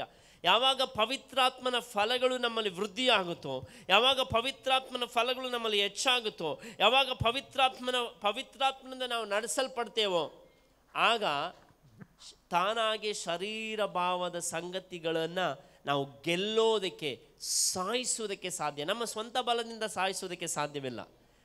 ನಾವು ನೆನ್ನೆದಿಂದ ನಾವು ನೋಡಿದ್ವಿ, ನಮ್ಮನ್ನು ನಾವು ನಿರಾಕರಿಸಬೇಕು. ಹೇಗೆ ನಿರಾಕರಿಸೋದಕ್ಕೆ ಸಾಧ್ಯ? ಪವಿತ್ರಾತ್ಮನಿಂದ ನಾವು ನಡೆಸಲ್ಪಡುವಾಗ ನಿರಾಕರಿಸೋದಕ್ಕೆ ಸಾಧ್ಯ. ನನ್ನ ಜೊತೆ ರೋಮ 8ನೇ ಅಧ್ಯಾಯ ಅದರಲ್ಲಿ 5ನೇ ವಾಕ್ಯದಿಂದ ಓದಿ. 5ನೇ ವಾಕ್ಯದಿಂದ 8ನೇ ವಾಕ್ಯ ಓದಿ. ಶರೀರ ಭಾವವನ್ನು ಅನುಸರಿಸುವವರು ಅದಕ್ಕೆ ಸಂಬಂಧಪಟ್ಟವುಗಳ ಮೇಲೆ ಮನಸ್ಸಿಡುತ್ತಾರೆ. ಪವಿತ್ರಾತ್ಮನನ್ನು ಅನುಸರಿಸುವವರು ಪವಿತ್ರಾತ್ಮನಿಗೆ ಸಂಬಂಧಪಟ್ಟವುಗಳ ಮೇಲೆ ಮನಸ್ಸಿಡುತ್ತಾರೆ. ಶರೀರ ಭಾವದವುಗಳ ಮೇಲೆ ಮನಸ್ಸಿಡುವುದು ಮರಣ, ಪವಿತ್ರಾತ್ಮನವುಗಳ ಮೇಲೆ ಮನಸ್ಸಿಡುವುದು ಜೀವವು ಮನಃಶಾಂತಿಯೂ ಆಗಿದೆ. ಯಾಕೆಂದರೆ ಶರೀರ ಭಾವದವುಗಳ ಮೇಲೆ ಮನಸ್ಸಿಡುವುದು ದೇವರಿಗೆ ಶತ್ರುತ್ವವು. ಅಂಥ ಮನಸ್ಸು ದೇವರ ನಿಯಮಕ್ಕೆ ಒಳಪಡುವುದಕ್ಕಾಗುವುದೂ ಇಲ್ಲ. ಶರೀರ ಭಾವದೀನರು ದೇವರಿಗೆ ಮೆಚ್ಚುಗೆಯಾಗಿರಲಾರರು. ನೋಡಿ, ಕಾನ್ಸ್ಟೆಂಟ್ ಆಗಿ ನಮ್ಮೊಳಗಡೆ ಒಂದು ಹೋರಾಟ ನಡೀತಲೇ ಇರುತ್ತೆ. ನಿರಂತರವಾಗಿ ಒಂದು ಯುದ್ಧ ನಡೀತಲೇ ಇರುತ್ತೆ. ಎಲ್ಲಿ? ನಮ್ಮ ಮನಸ್ಸಿನಲ್ಲಿ. ನಮ್ಮ ಮನಸ್ಸಲ್ಲಿ ಕಾನ್ಸ್ಟೆಂಟ್, ಎವ್ರಿ ಮಿನಿಟ್, ಪ್ರತಿ ನಿಮಿಷ, ಪ್ರತಿ ಕ್ಷಣ ಯುದ್ಧ ನಡೀತಲೇ ಇರುತ್ತೆ. ಆದರೆ ಯಾವಾಗ ನಾವು ಶರೀರ ಭಾವದ ಮೇಲೆ ಮನಸ್ಸಿಡ್ತೇವೋ ನಾವು ದೇವರಿಗೆ ಶತ್ರುಗಳಾಗ್ತೇವೆ. ಆದರೆ ಯಾವಾಗ ಪವಿತ್ರಾತ್ಮದಿಂದ ನಡೆಸಲ್ಪಡ್ತೇವೋ ಅವುಗಳ ಮೇಲೆ ನಾವು ಜಯ ಸಾಧಿಸ್ತೇವೆ. ಎಷ್ಟು ಜನಕ್ಕೆ ಅರ್ಥ ಆಗ್ತಿದೆ ಗೊತ್ತಿಲ್ಲ. ಅಂದರೆ ಒಂದೇ ಸಮಯದಲ್ಲಿ ಅಟ್ ದ ಸೇಮ್ ಟೈಮ್ ಎರಡೂ ಕೂಡ ಅಧಿಕಾರವನ್ನು ನಡೆಸೋದಕ್ಕೆ, ಎರಡೂ ಕೂಡ ನಿಯಂತ್ರಣ ಸಾಧಿಸೋದಕ್ಕೆ ಪ್ರಯತ್ನಿಸ್ತದೆ. ಆದರೆ ಯಾವುದಕ್ಕೆ ನಾವು ಒಳಪಡ್ತೇವೋ ಅದು ಜಯವನ್ನು ಸಾಧಿಸುತ್ತೆ. ನಾವು ಶರೀರ ಭಾವಕ್ಕೆ ಒಳಗಾದರೆ ಶರೀರ ಭಾವದ ಕರ್ಮವು ಪ್ರಸಿದ್ಧವಾಗ್ತಾ ಹೋಗ್ತದೆ. ಯಾವಾಗ ನಾವು ಆತ್ಮನಿಗೆ ಒಳಗಾಗ್ತೇವೋ, ಪವಿತ್ರಾತ್ಮನಿಗೆ ಒಳಗಾಗ್ತೇವೋ, ಶರೀರ ಭಾವದ ಸಂಗತಿಗಳನ್ನು ನಾವು ಸೋಲಿಸುವುದಕ್ಕೆ, ಗೆಲ್ಲುವುದಕ್ಕೆ, ಅವುಗಳ ಮೇಲೆ ಜಯವನ್ನು ಸಾಧಿಸುವುದಕ್ಕೆ, ಅವುಗಳನ್ನು ಸಾಯಿಸುವುದಕ್ಕೆ ದೇವರಾತ್ಮನು ಸಹಾಯ ಮಾಡ್ತಾನೆ. ಅದಕ್ಕೆ ವಾಕ್ಯ ಹೇಳ್ತಾ ಇದೆ, ಶರೀರ ಭಾವವನ್ನು ಅನುಸರಿಸುವವರು ಅದಕ್ಕೆ ಸಂಬಂಧಪಟ್ಟವುಗಳ ಮೇಲೆ ಮನಸ್ಸಿಡ್ತಾರೆ. ಪವಿತ್ರಾತ್ಮನನ್ನು ಅನುಸರಿಸುವವರು ಪವಿತ್ರಾತ್ಮನಿಗೆ ಸಂಬಂಧಪಟ್ಟವುಗಳ ಮೇಲೆ ಮನಸ್ಸಿಡ್ತಾರೆ. ನಾವು ನೋಡಿದ್ವಿ, ಶರೀರ ಭಾವದ ಮೇಲೆ ಮನಸ್ಸಿಡುವುದೇನು? ನಾವು ಮರಣ. ಅದೇ ನಾವು ನೋಡಿದ್ವಿ ಗಲಾತ್ಯ 5ನೇ ಅಧ್ಯಾಯದ 19ನೇ ವಾಕ್ಯದಲ್ಲಿ ಪ್ರಸಿದ್ಧವಾಗಿದೆ. ಏನೆಲ್ಲ ಪ್ರಸಿದ್ಧವಾಗಿದೆ? ಜಾರತ್ವ, ಬಂಡುತನ, ಹಗೆತನ, ಮೋಸ, ಜಗಳ, ಹೊಟ್ಟೆ ಕಿಚ್ಚು, ಸಿಟ್ಟು, ಕಕ್ಷಭೇದ. ಯಾವಾಗ ನಾವು ಶರೀರ ಭಾವದ ಮೇಲೆ ಮನಸ್ಸಿಡ್ತೇವೆ ಇದು ಡೆವಲಪ್ ಆಗ್ತಾ ಹೋಗುತ್ತೆ. ಯಾವುದು ಡೆವಲಪ್ ಆಗುತ್ತೆ? ಸಿಟ್ಟು ಡೆವಲಪ್ ಆಗುತ್ತೆ. ಸಿಟ್ಟು 1 ಅಂತಸ್ತಿದ್ದದ್ದು 2 ಅಂತಸ್ತಾಗುತ್ತೆ. ಹೊಟ್ಟೆ ಕಿಚ್ಚು ಸ್ವಲ್ಪ ಇದ್ದದ್ದು ಇನ್ನೂ ಹೆಚ್ಚಾಗುತ್ತೆ. ಯಾವಾಗ? ಶರೀರ ಭಾವಗಳ ಮೇಲೆ ನಾವು ಮನಸ್ಸಿಡುವಾಗ. ಆದರೆ ಯಾವಾಗ ಪವಿತ್ರಾತ್ಮನ ಮೇಲೆ ನಾವು ಮನಸ್ಸಿಡ್ತೇವೋ, ವಾಕ್ಯ ಹೇಳ್ತದೆ, ಯಾವಾಗ ನಾವು ಪವಿತ್ರಾತ್ಮನಿಗೆ ಸಂಬಂಧಪಟ್ಟವುಗಳ ಮೇಲೆ ಮನಸ್ಸಿಡ್ತೇವೋ, ಪವಿತ್ರಾತ್ಮನ ಅನುಸರಿಸುವರು ಪವಿತ್ರಾತ್ಮನಿಗೆ ಸಂಬಂಧಪಟ್ಟ, ಯಾವಾಗ ನಾವು ಪವಿತ್ರಾತ್ಮನಿಂದ ನಡೆಸಲ್ಪಡ್ತೇವೋ ನಮ್ಮಲ್ಲಿ ಪ್ರೀತಿ ಹೆಚ್ಚಾಗುತ್ತೆ, ನಮ್ಮಲ್ಲಿ ಸಮಾಧಾನ ಹೆಚ್ಚಾಗುತ್ತೆ, ನಮ್ಮಲ್ಲಿ ಐಕ್ಯತೆ ಹೆಚ್ಚಾಗುತ್ತೆ, ನಮ್ಮಲ್ಲಿ ಏನು ನಂಬಿಕೆ ಹೆಚ್ಚಾಗುತ್ತೆ, ನಮ್ಮಲ್ಲಿ ಸಾಧುತ್ವ ಹೆಚ್ಚಾಗುತ್ತೆ, ನಮ್ಮಲ್ಲಿ ಕ್ಷಮೆದಮೆ ಹೆಚ್ಚಾಗುತ್ತೆ, ನಮ್ಮಲ್ಲಿ ದಯೆ ಹೆಚ್ಚಾಗುತ್ತೆ, ನಮ್ಮಲ್ಲಿ ಉಪಕಾರ ಹೆಚ್ಚಾಗುತ್ತೆ. Praise the Lord. ಕಾರಣ ಏನಂತ ಹೇಳಿದ್ರೆ, ಇದು ಕೀಲಿಕೈ ಏನಂತ ಹೇಳಿದ್ರೆ, ಪವಿತ್ರಾತ್ಮನನ್ನು ನಾವು ಅನುಸರಿಸಿ ನಡೀತಾ ಇದ್ದೇವಾ ಅಥವಾ ಶರೀರ ಭಾವಕ್ಕೆ ನಮ್ಮನ್ನು ಒಪ್ಪಿಸಿಕೊಡ್ತಾ ಇದ್ದೇವೆ? ಪೌಲ ಅದನ್ನೇ ಇಲ್ಲಿ ಹೇಳ್ತನು. ಪೌಲ ಅದಕ್ಕೆ ಹೇಳಿದನು, ತನ್ನಲ್ಲಿರುವ ಪಾಪವನ್ನು ಬಹಿರಂಗಪಡಿಸಿದ, ತನ್ನಲ್ಲಿರುವ ಬಲಹೀನತೆಯನ್ನು ಬಹಿರಂಗಪಡಿಸಿದ, ಆದರೆ ಬಹಿರಂಗಪಡಿಸಿ ಆತನು ಮೌನವಾಗಿರಲಿಲ್ಲ. ಈಗ ಆತ ಹೇಳ್ತಾ ಇದ್ದಾನೆ, ಇವೆಲ್ಲದಕ್ಕೂ ನಾನು ಜಯಶಾಲಿಯಾಗಿ, ಇವೆಲ್ಲದರ ಮೇಲೆ ನಾನು ಜಯ ಸಾಧಿಸಬೇಕೆನ್ನೋದಾದರೆ ಇನ್ನು ನಾನು ಶರೀರ ಭಾವಗಳ ಮೇಲೆ ಮನಸ್ಸಿಡಿದ್ರೆ ಸಾಲೋದಿಲ್ಲ. ನಾನು ಪವಿತ್ರಾತ್ಮನ ಭಾವಗಳ ಮೇಲೆ, ಪವಿತ್ರಾತ್ಮನ ಸಂಗತಿಗಳ ಮೇಲೆ ನಾನು ಮನಸ್ಸಿಡಬೇಕು. ಹಲ್ಲೆಲೂಯಾ. 9ನೇ ವಾಕ್ಯ ಹೀಗೆ ಹೇಳುತ್ತೆ ನೋಡಿ. 9ನೇ ವಾಕ್ಯದಿಂದ 9ರಿಂದ 11ನೇ ವಾಕ್ಯ ಓದಿ. 8ನೇ ಅಧ್ಯಾಯದ 9ರಿಂದ 11. ನಿಮ್ಮಲ್ಲಿ ದೇವರ ಆತ್ಮನು ವಾಸವಾಗಿರುವುದಾದರೆ ಶರೀರ ಭಾವಾಧೀನರಲ್ಲ, ದೇವರಾತ್ಮನಿಗೆ ಅಧೀನರಾಗಿದ್ದೀರಿ. ಯಾವನಿಗಾದರೂ ಕ್ರಿಸ್ತನ ಆತ್ಮನು ಇಲ್ಲದಿದ್ದರೆ ಅವನು ಕ್ರಿಸ್ತನವನಲ್ಲ. ಆದರೆ ಕ್ರಿಸ್ತನು ನಿಮ್ಮಲ್ಲಿದ್ದರೆ ದೇಹವು ಪಾಪದ ದೆಸೆಯಿಂದ ಸತ್ತದ್ದಾಗಿದ್ದರೂ ಆತ್ಮವು ನೀತಿಯ ದೆಸೆಯಿಂದ ಜೀವ ಸ್ವರೂಪವಾಗಿದೆ. ಯೇಸುವನ್ನು ಸತ್ತವರೊಳಗಿಂದ ಜೀವಿತನಾಗಿ ಎಬ್ಬಿಸಿದಾತನ ಆತ್ಮನು ನಿಮ್ಮಲ್ಲಿ ವಾಸವಾಗಿದ್ದರೆ ಕ್ರಿಸ್ತ ಯೇಸುವನ್ನು ಸತ್ತವರೊಳಗಿಂದ ಎಬ್ಬಿಸಿದಾತನು ನಿಮ್ಮಲ್ಲಿ ವಾಸವಾಗಿರುವ ತನ್ನ ಆತ್ಮನ ಮೂಲಕ ನಿಮ್ಮ ಮೃತ್ಯು ದೇಹಗಳನ್ನು ಸಹ ಬದುಕಿಸುವನು. ನೋಡಿ, ನಮಗೆ ಒಂದು ಕಾನ್ಸ್ಟೆಂಟ್ ಯಾವಾಗಲೂ ಇರುವಂಥ ಸವಾಲು ಏನಂತ ಹೇಳಿದ್ರೆ, ಆತ್ಮನಿಂದ ನಾವು ನಡೆಸಲ್ಪಡೋದು 24/7. ಆದರೆ ಏನು ಮಾಡೋದು, ಎಲ್ಲ 24 ತಾಸು ನಾವು ಸಭೆಯಲ್ಲೇ ಇರೋದಿಲ್ಲ ಅಲ್ಲ. 24 ತಾಸು ನಾವು ದೇವರ ಸಮ್ಮುಖದಲ್ಲಿ ಇರೋದಿಲ್ಲ. ಲೋಕದಲ್ಲಿ ಇರ್ತೇವೆ, ಪರಿಸ್ಥಿತಿಗಳನ್ನ ಎದುರಿಸ್ತೇವೆ, ಸಮಸ್ಯೆಗಳನ್ನ ಎದುರಿಸ್ತೇವೆ, ಅವಿಶ್ವಾಸಗಳನ್ನ ಎದುರಿಸ್ತೇವೆ, ಅನ್ಯ ಜನಗಳನ್ನ ಎದುರಿಸ್ತೇವೆ, ನಂಬಿಕೆ ಇಲ್ಲದವ್ರನ್ನ ಎದುರಿಸ್ತೇವೆ. ಅದರ ವಾಕ್ಯ ಹೇಳ್ತದೆ, ನಿಮ್ಮಲ್ಲಿ ದೇವರಾತ್ಮನು ವಾಸವಾಗಿರುವುದಾದರೆ ಶರೀರಾಧೀನ ಭಾವರಲ್ಲ. ಅಂದರೆ ಅರ್ಥ, ನಮ್ಮೊಳಗಿರುವ ದೇವರಾತ್ಮನಿಂದ ನಾವು ನಡೆಸಲ್ಪಡೋದಕ್ಕೆ ತರಬೇತಿಗೊಳ್ಬೇಕು. ದೇವರಾತ್ಮನಿಂದ ನಡೆಸಲ್ಪಡೋದಂದರೆ ಬೇರೆ ಅನ್ಯ ಭಾಷೆ ಮಾತಾಡೋದಲ್ಲ. ಅನ್ಯ ಭಾಷೆ ಮಾತಾಡೋದಕ್ಕೆ ನಾನು ವಿರೋಧಿ ಅಲ್ಲ, ಅನ್ಯ ಭಾಷೆ ಹೆಚ್ಚು ಮಾತಾಡಬೇಕು. ಆದರೆ ದೇವರಾತ್ಮನಿಂದ ನಡೆಸಲ್ಪಡೋದನ್ನೋದು ಕೇವಲ ಅನ್ಯ ಭಾಷೆ ಮಾತಾಡೋದಕ್ಕೆ ಸೀಮಿತ ಆಗಬಾರ್ದು. ದೇವರಾತ್ಮನಿಂದ ನಡೆಸಲ್ಪಡೋದು ನಮ್ಮ ಪ್ರತಿನಿತ್ಯದ ಜೀವಿತದಲ್ಲಿ, ನಮ್ಮ ಪ್ರತಿನಿತ್ಯದ ಕಾರ್ಯದಲ್ಲಿ ನಾವು ಪವಿತ್ರ ಆತ್ಮನ ಸ್ವಭಾವಗಳಿಂದ ತುಂಬಿದವರಾಗಿ ನಾವು ನಡ್ಕೊಳ್ಳಬೇಕು. ನಾವು ನೋಡಿದ್ವಲ್ಲ, ಪವಿತ್ರಾತ್ಮನ ಫಲಗಳು: ಪ್ರೀತಿ, ನಂಬಿಕೆ, ಶುದ್ಧತ್ವ, ದಯೆ, ಉಪಕಾರ.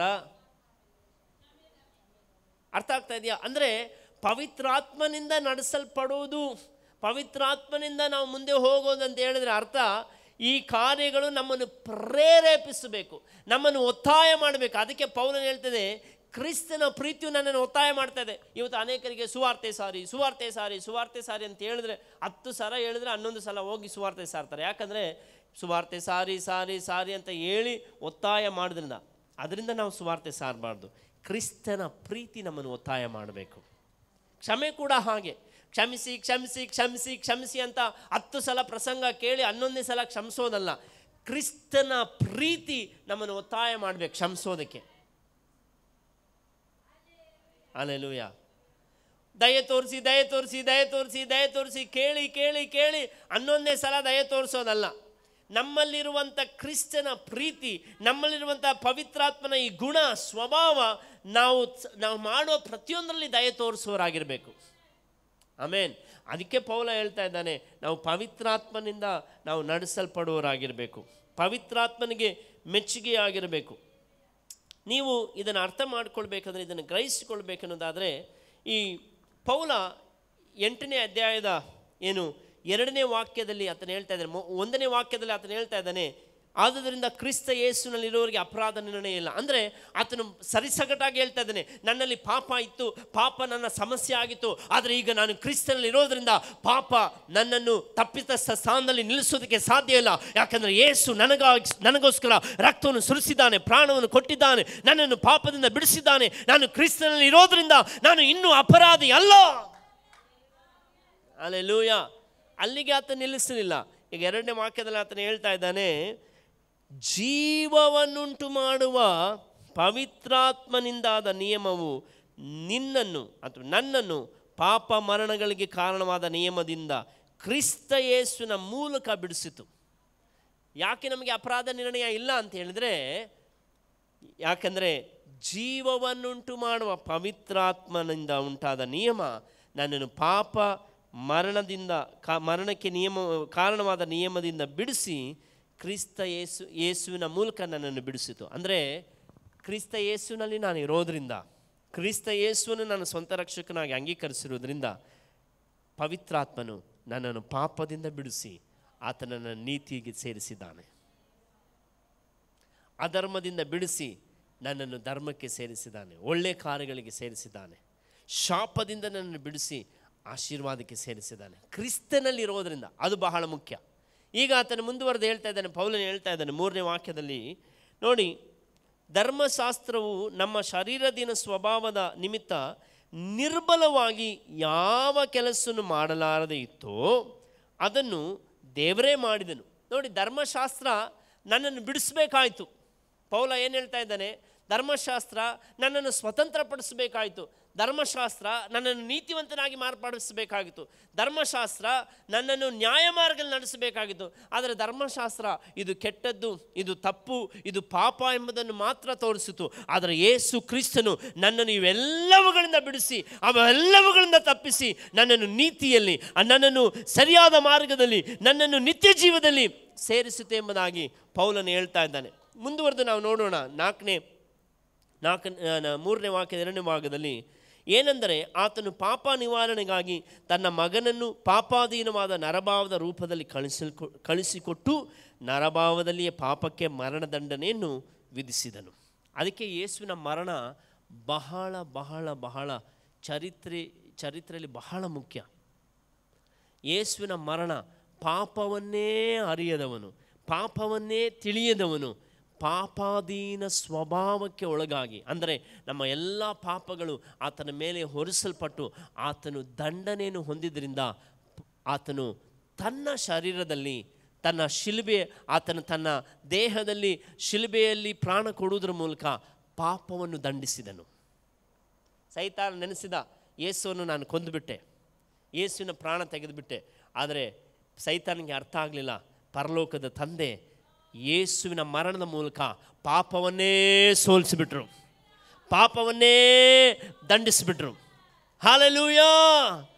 ಇವತ್ತು ಕ್ರಿಸ್ತ ಯೇಸುವಿನಲ್ಲಿರುವ ನಾವು, ಅದಕ್ಕೆ ನಾವು ಚೆನ್ನಾಗಿ ಅರ್ಥ ಮಾಡ್ಕೊಳ್ಬೇಕು. ಯೇಸು ಕ್ರಿಸ್ತನಲ್ಲಿರುವ ನಮಗೆ ಪಾಪ ಆಳ್ವಿಕೆ ಮಾಡೋದಕ್ಕೆ ಸಾಧ್ಯ ಇಲ್ಲ. ಯೇಸು ಕ್ರಿಸ್ತನ ನಮಗೆ ಪಾಪವು ನಿಯಂತ್ರಣ ಮಾಡೋದಕ್ಕೆ ಸಾಧ್ಯವಿಲ್ಲ. ಯಾಕೆ ಗೊತ್ತಾ? ಯಾವಾಗ ಯೇಸುವೆ ನಾನು ಪಾಪಿ, ನಾನು ತಪ್ಪಿತಸ್ಥನು, ನಾನು ಮನ ತಿರುತ್ತೇನೆ, ನಾನು ಪಶ್ಚಾತ್ತಾಪ ಪಡ್ತೇನೆ, ನಿನ್ನ ಕಡೆಗೆ ತಿರುಗಿಕೊಳ್ತೇನೆ, ನನ್ನ ಮೇಲೆ ದಯೆ ತೋರಿಸು, ನನ್ನ ಪಾಪವನ್ನು ಕ್ಷಮಿಸು, ನಿಮ್ಮ ರಕ್ತ ಸಕಲ ಪಾಪವನ್ನು ತೊಳೆದು ಶುದ್ಧಿ ಮಾಡಲಿ, ನಿನ್ನ ಮಾರ್ಗದಲ್ಲಿ ನಾನು ನಡೀತೇನೆ ಎಂಬುದಾಗಿ ಹೇಳುವಾಗ ಪರಲೋಕವು ನಮ್ಮನ್ನು ನೋಡಿ ಯೇಸುವಿನ ರಕ್ತದಿಂದ ನಮ್ಮನ್ನು ತೊಳೆದು ನಮ್ಮ ಎಲ್ಲ ಅನೀತಿ, ನಮ್ಮ ಎಲ್ಲ ಅನ್ಯಾಯ, ನಮ್ಮ ಎಲ್ಲ ಅಕ್ರಮ, ನಮ್ಮ ಎಲ್ಲ ಪಾಪವನ್ನು ತೆಗೆದುಹಾಕಿ ನಮ್ಮನ್ನು ಕ್ರಿಸ್ತ ಯೇಸುವಿನಲ್ಲಿ ಪರಿಶುದ್ಧರನ್ನಾಗಿಯೂ ನೀತಿವಂತರನ್ನಾಗಿಯೂ ಯೋಗ್ಯರನ್ನಾಗಿಯೂ ಮಾಡಿ ಸೈತಾನ್ಗೆ ಸವಾಲು ಬಿಡುವ ಹಾಗೆ ನಮ್ಮನ್ನು ನಿಲ್ಲಿಸುವಂಥದ್ದಾಗಿದೆ. ಪಾಪವನ್ನು ಜಯಿಸುವರಾಗಿ ನಮ್ಮನ್ನು ನಿಲ್ಲಿಸುವಂಥದ್ದಾಗಿದೆ. ಹಲ್ಲೆಲೂಯಾ! ಅದಕ್ಕೆ ಕ್ರಿಸ್ತ ಯೇಸುವಿನಲ್ಲಿರುವವರಿಗೆ ಅಪರಾಧ ನಿರ್ಣಯ ಇಲ್ಲ. ಕ್ರಿಸ್ತ ಯೇಸುವಿನಲ್ಲಿರುವವರು ಪಾಪ ಅವರ ಮೇಲೆ ಆಳ್ವಿಕೆ ಮಾಡುವುದಕ್ಕೆ ಸಾಧ್ಯವೇ ಇಲ್ಲ. ಹಲ್ಲೆಲೂಯಾ! ಹಲ್ಲೆಲೂಯಾ! ಹಲ್ಲೆಲೂಯಾ! ಸೈತಾನಿಗೆ ನಾವು ಹೇಳಬೇಕು, ನಾನು ತಪ್ಪು ಮಾಡಿದ ಕೂಡಲೇ ನಾನು ದೇವರಿಂದ ದೂರ ತೆಗೆಯೋದಕ್ಕೆ ನೀನು ಪ್ರಯತ್ನಿಸುತ್ತಿ, ಆದರೆ ನನ್ನ ಮಾನಸಾಂತರದ ಮೂಲಕ, ನನ್ನ ಪಶ್ಚಾತ್ತಾಪದ ಮೂಲಕ, ನಾನು ದೇವರ ಕಡೆಗೆ ತಿರುಗಿಕೊಳ್ಳುವುದರ ಮೂಲಕ, ನನ್ನ ವಿಧೇಯತೆಯ ಮೂಲಕ, ನನ್ನ ಅಧೀನತೆಯ ಮೂಲಕ, ನಾನು ದೇವರಿಗೆ ಒಳಗಾಗುವುದರ ಮೂಲಕ ನಾನು ನಿನ್ನನ್ನು ಎದುರಿಸಿ ನಿಲ್ತೇನೆ. ಅದಕ್ಕೆ ಯಾಕೋಬನು ಹೇಳ್ತಾನೆ, ದೇವರಿಗೆ ಒಳಗಾಗಿರಿ, ಸೈತಾನನ ಎದುರಿಸಿ ನಿಲ್ಲಿರಿ, ಆಗಲೇ ಆತ ನಿಮ್ಮನ್ನು ಬಿಟ್ಟು ಓಡಿ ಹೋಗ್ತಾನೆ. ಹಲ್ಲೆಲೂಯಾ! ಹಲ್ಲೆಲೂಯಾ! ಅದಕ್ಕೆ ಪೌಲ ಇಲ್ಲಿ ಹೇಳ್ತಾನೆ, ಮುಂದುವರೆದು ಆತನು ಹೇಳ್ತಾನೆ 4ನೇ ವಾಕ್ಯ, ಹೀಗಿರಲು ಶರೀರ ಭಾವಕ್ಕೆ ಅನುಸಾರವಾಗಿ ನಡೆಯದೆ ಪವಿತ್ರಾತ್ಮಾನುಸಾರವಾಗಿ ನಡೆಯುವುದಾದರೆ, ನಾನು ಮತ್ತೊಮ್ಮೆ ಓದ್ತೇನೆ, ಹೀಗಿರಲು ಶರೀರ ಭಾವಕ್ಕೆ ಅನುಸಾರವಾಗಿ ನಡೆಯದೆ, ಶರೀರ ಭಾವಗಳು ಏನೆಲ್ಲ ಇದೆ ಓದಿದ್ವಲ್ಲ, ನೆನಪಿದೆಯಾ? ಗಲಾತ್ಯದಲ್ಲಿ ಏನು? ಜಾರತ್ವ, ಬಂಡುತನ, ಜಗಳ, ಹೊಟ್ಟೆ ಕಿಚ್ಚು, ಸಿಟ್ಟು, ಕಕ್ಷೆ ಭೇದ, ಭಿನ್ನಮತ, ಇವುಗಳ ಅನುಸಾರ ನಡೆಯದೆ. ಅಂದರೆ ಅರ್ಥ ಇವುಗಳು ಇದೆಯಾ ಇಲ್ವಾ ದೇಹದಲ್ಲಿ? ಇದೆಯಾ ಇಲ್ವಾ? ಸಿಟ್ಟು ಬರಲ್ವಾ? ಹೊಟ್ಟೆ ಕಿಚ್ಚ ಕೆಲವೊಮ್ಮೆ ಆಗುತ್ತಾ ಆಗಲ್ವಾ? ಇವೆಲ್ಲ ಸ್ವಾಭಾವಿಕವಾಗಿ ನಮ್ಮಲ್ಲಿದೆ. ಆದರೆ ಅವುಗಳ ಅನುಸಾರ ನಡೆಯದೆ, ಅವುಗಳನ್ನು ನಮ್ಮನ್ನು ನಡೆಸದೆ ನಾವು ಪವಿತ್ರಾತ್ಮಾನುಸಾರ ನಡೆಯುವಾಗ, ಪವಿತ್ರಾತ್ಮನ ಪ್ರೇರಣೆಗೆ ನಡೆಸುವಾಗ, ಪ್ರೀತಿ, ಕ್ಷಮೆ, ದಮೆ, ದೀರ್ಘಶಾಂತಿ, ಉಪಕಾರ, ದಯೆ ಇವುಗಳಿಂದ ನಾವು ನಡೆಸಲ್ಪಡುವಾಗ ಶರೀರ ಭಾವದ ಕರ್ಮಗಳು ಸೋಲ್ತವೆ. ಅವು ಜಯಿಸುವುದಕ್ಕೆ ಸಾಧ್ಯ ಇಲ್ಲ. ಅದಕ್ಕೆ ಹೇಳ್ತಿದ್ರು ನೋಡಿ, ಹೀಗಿರಲು ಶರೀರ ಭಾವಕ್ಕೆ ಅನುಸಾರವಾಗಿ ನಡೆಯದೆ ಪವಿತ್ರಾತ್ಮಾನುಸಾರವಾಗಿ ನಡೆಯುವುದಾದರೆ ನಮ್ಮಲ್ಲಿ ಧರ್ಮಶಾಸ್ತ್ರದ ನಿಯಮವು ನೆರವೇರುವುದಕ್ಕೆ ಮಾರ್ಗವಾಯಿತು. ಹಾಲೆಲೂಯಾ. ಅದಕ್ಕೆ ಪೌಲ ಹೇಳ್ತಾನೆ, 14ನೇ ವಾಕ್ಯ, 14ರಿಂದ 17ನೇ ವಾಕ್ಯ ನಾವು ಓದಿಕೊಳ್ಳೋಣ. 14ರಿಂದ 17. Thank you Jesus. ರೋಮ 8, 14ರಿಂದ 17. ಯಾರ್ಯಾರು ದೇವರ ಆತ್ಮನಿಂದ ನಡೆಸಿಕೊಳ್ಳುತ್ತಾರೋ, ನೋಡಿ, ಯಾರ್ಯಾರು ದೇವರ ಆತ್ಮನಿಂದ ನಡೆಸಿಕೊಳ್ತಾರೋ ಅವರು ದೇವರ ಮಕ್ಕಳು. ಅವರು ದೇವರ ಮಕ್ಕಳು. ನೀವು ತಿರುಗಿ ಭಯದಲ್ಲಿ ಚೆನ್ನಾಗಿ ನೆನ್ಪಿಟ್ಕೊಳ್ಳಿ, ಯಾರ್ಯಾರು ದೇವರ ಆತ್ಮನಿಂದ ನಡೆಸಿಕೊಳ್ತಾರೋ ಅಂದರೆ ನಾವು ದೇವರ ಆತ್ಮನಿಂದ ನಡೆಸಿಕೊಳ್ಳೋರಾಗಿರಬೇಕು. Praise the Lord. ಬೈಬಲ್ ಹೇಳ್ತಿದೆ, ಯಾರು ದೇವರ ಆತ್ಮನಿಂದ ನಡೆಸ್ಕೊಳ್ತಾರೋ, ಅದನ್ನು ಚೆನ್ನಾಗಿ ನೆನ್ಪಿಟ್ಕೊಳ್ಳಿ. ನಡೆಸಿಕೊಳ್ಳುತ್ತಾರೋ ಅಂದರೆ ಪವಿತ್ರಾತ್ಮನಿಂದ ನಾವು ನಡೆಸಲ್ಪಡೋದಾದರೆ ನಾವು ದೇವರ ಮಕ್ಕಳು. ಪವಿತ್ರಾತ್ಮನ ಫಲಗಳಿಂದ, ಪವಿತ್ರಾತ್ಮನ ಸ್ವಭಾವಗಳಿಂದ, ಪವಿತ್ರಾತ್ಮನ ಗುಣಗಳಿಂದ, ಪವಿತ್ರಾತ್ಮನ ಕ್ರಿಯೆಗಳಿಂದ ನಾವು ನಡೆಸಲ್ಪಡುವಾಗ ನಾವು ದೇವರ ಮಕ್ಕಳು. ಮುಂದೆ ಓದಿ. ನೀವು ತಿರುಗಿ ಭಯದಲ್ಲಿ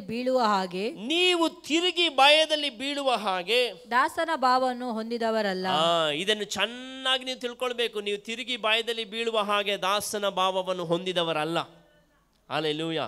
ಚೆನ್ನಾಗಿ ಅರಿಕೆ ಮಾಡಿ, ನಾನು ಭಯದಲ್ಲಿ ಬೀಳುವುದಿಲ್ಲ, ನಾನು ದಾಸನ ಭಾವ ಹೊಂದಿದವನಲ್ಲ, ನಾನು ಪಾಪಕ್ಕೆ ದಾಸನಲ್ಲ, ನಾನು ಪಾಪಕ್ಕೆ ಗುಲಾಮನಲ್ಲ. ಮುಂದೆ, ಮಗನ ಭಾವವನ್ನು ಹೊಂದಿದವರಾಗಿದ್ದೀರಿ. ಮಗನ ಭಾವವನ್ನು ಹೊಂದಿದವರಾಗಿದ್ದೀರಿ. ಆಮೆನ್. ಮುಂದೆ, ಈ ಭಾವದಿಂದ ನಾವು ದೇವರನ್ನು ಅಪ್ಪ ತಂದೆಯೇ ಎಂದು ಕೂಗುತ್ತೇವೆ. ಹಲ್ಲೆಲೂಯಾ. ನೋಡ್ರಿ, ಯಾರು ಮಗನ ಭಾವ ಹೊಂದಿದ್ದಾರೆ ಅವರು ಮಾತ್ರನೇ ನನ್ನ ಡ್ಯಾಡಿ, ನೀ ಒಳ್ಳೆಯವ, ನನ್ನನ್ನೆಂದು ಕೈ ಬಿಡೆನಿ, ನನ್ನನ್ನೆಂದು ಅಗಲಲಾರೆ. ನನ್ನ ಡ್ಯಾಡಿ ನೀ ಒಳ್ಳೆಯವ, ನಿನ್ನ ಹೆಸರೇ ಇಮ್ಯಾನುವೇ, ನನ್ನೊಂದಿಗಿರುವಾತನೇ, ಸಂತೈಸುವ ಕರ್ತನೇ. ನಿನ್ನ ಕರಗಳಲ್ಲಿ ನನ್ನ ರೂಪಿಸಿ, ನಿನ್ನ ಶ್ವಾಸವ ಊದಿರುವೆ. ನಿನ್ನ ಕರಗಳಲ್ಲಿ ನನ್ನ ರೂಪಿಸಿ, ನಿನ್ನ ಶ್ವಾಸವ ಊದಿರುವೆ. ನನ್ನಯ ಒಳ್ಳೆಯ ತಂದೆಯು ನೀನೇ, ನನ್ನಯ ಒಳ್ಳೆಯ ತಾಯಿಯು ನೀನೇ, ನನ್ನಯ ಒಳ್ಳೆಯ ತಂದೆಯು ನೀನೇ, ನನ್ನಯ ಒಳ್ಳೆಯ ತಾಯಿಯು ನೀನೇ, ನನ್ನಯ ಒಳ್ಳೆಯ ತಾಯಿಯು ನೀನೇ, ನನ್ನಯ ಒಳ್ಳೆಯ ತಾಯಿಯು ನೀನೇ. ನನ್ನ ಡ್ಯಾಡಿ ನೀ ಒಳ್ಳೆಯವ, ನನ್ನನ್ನೆಂದು ಕೈ ಬಿಡೆನಿ, ನನ್ನನ್ನೆಂದು ಅಗಲಲಾರೆ.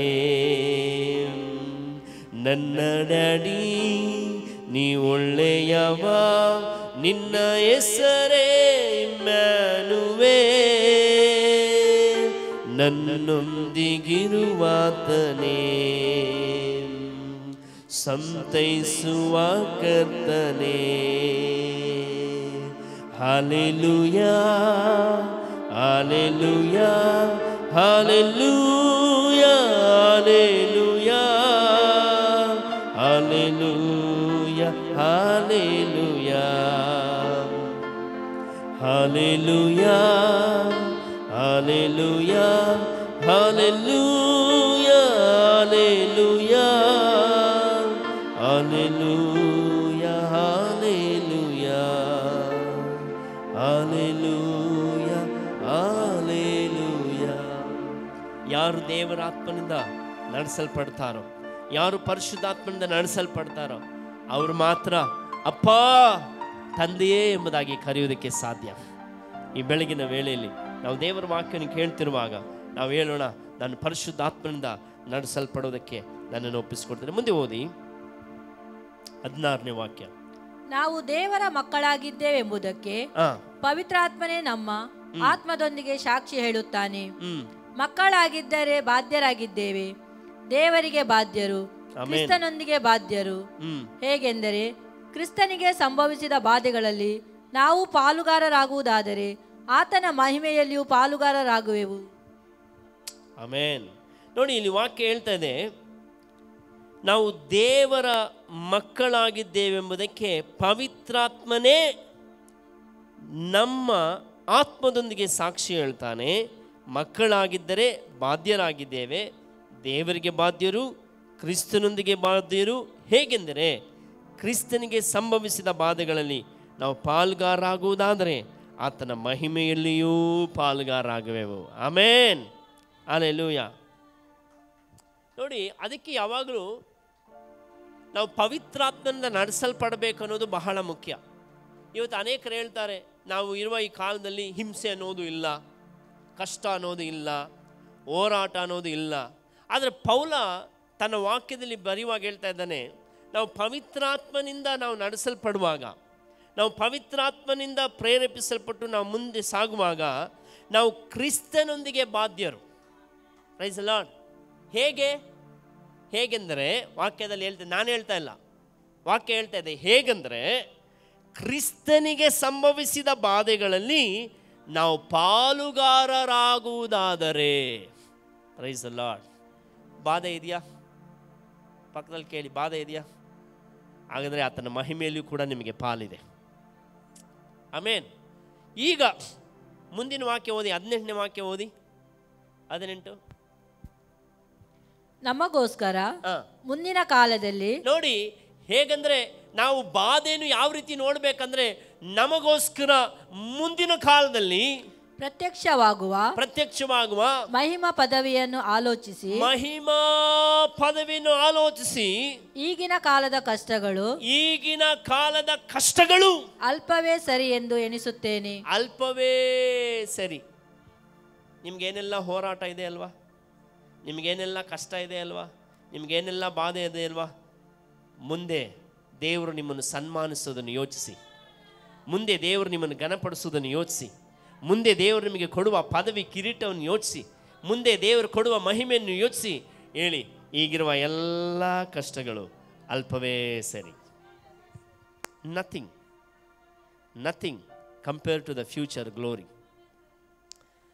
ಈ ಪ್ರಕಟಣೆ ಬೇಕಂದ್ರೆ, ಪಕ್ಕದಲ್ಲಿ ನೋಡಿ ಹೇಳಿ, ಈ ಪ್ರಕಟಣೆ ಬೇಕಂದ್ರೆ ನೀವು ಪವಿತ್ರಾತ್ಮನಿಂದ ನಡೆಸಲ್ಪಡಬೇಕು. ಕೆಲವರು ಹೇಳ್ತಾರೆ, ಪಾಸ್ಟ್, ಪ್ರೆಸೆಂಟ್, ಫ್ಯೂಚರ್ ಎಲ್ಲ ಕಷ್ಟ ಯೇಸು ಸ್ವಾಮಿ ಮುಗಿಸ್ಬಿಟ್ರು. ಹೌದು, ಮುಗಿಸಿದ್ದಾರೆ, ಅದರಲ್ಲಿ ಏನು ತಪ್ಪಿಲ್ಲ. Jesus has taken every punishment. ಆದರೆ ನಮಗೂ ಕೂಡ ಸ್ವಲ್ಪ ಪಾರ್ಟ್ನರ್ ಆಗಿ ಅಂತ ಕೊಟ್ಟಿದ್ದಾರೆ. ನಾವು ಕೂಡ ಪಾಲ್ಗಾರರಾಗಬೇಕು ಅಂತ ಆತನು ಬಯಸ್ತಾನೆ. ಯಾಕಂತ ಹೇಳಿದ್ರೆ ಆತನ ಮಹಿಮೆಯಲ್ಲಿ ಕೂಡ ನಾವು ಪಾಲ್ಗಾರರಾಗಬೇಕಲ್ವಾ? ಆತನೊಂದಿಗೆ ನಾವು ಪಾಲ್ಗಾರರಾಗಬೇಕಲ್ವಾ? ಆತನೊಂದಿಗೆ ನಾವು ಆಳ್ವಿಕೆ ಮಾಡಬೇಕಲ್ವಾ? ಸ್ತೋತ್ರ, ಹಲ್ಲೆಲೂಯಾ. ಆತನು ಒಳ್ಳೆ ತಂದೆ,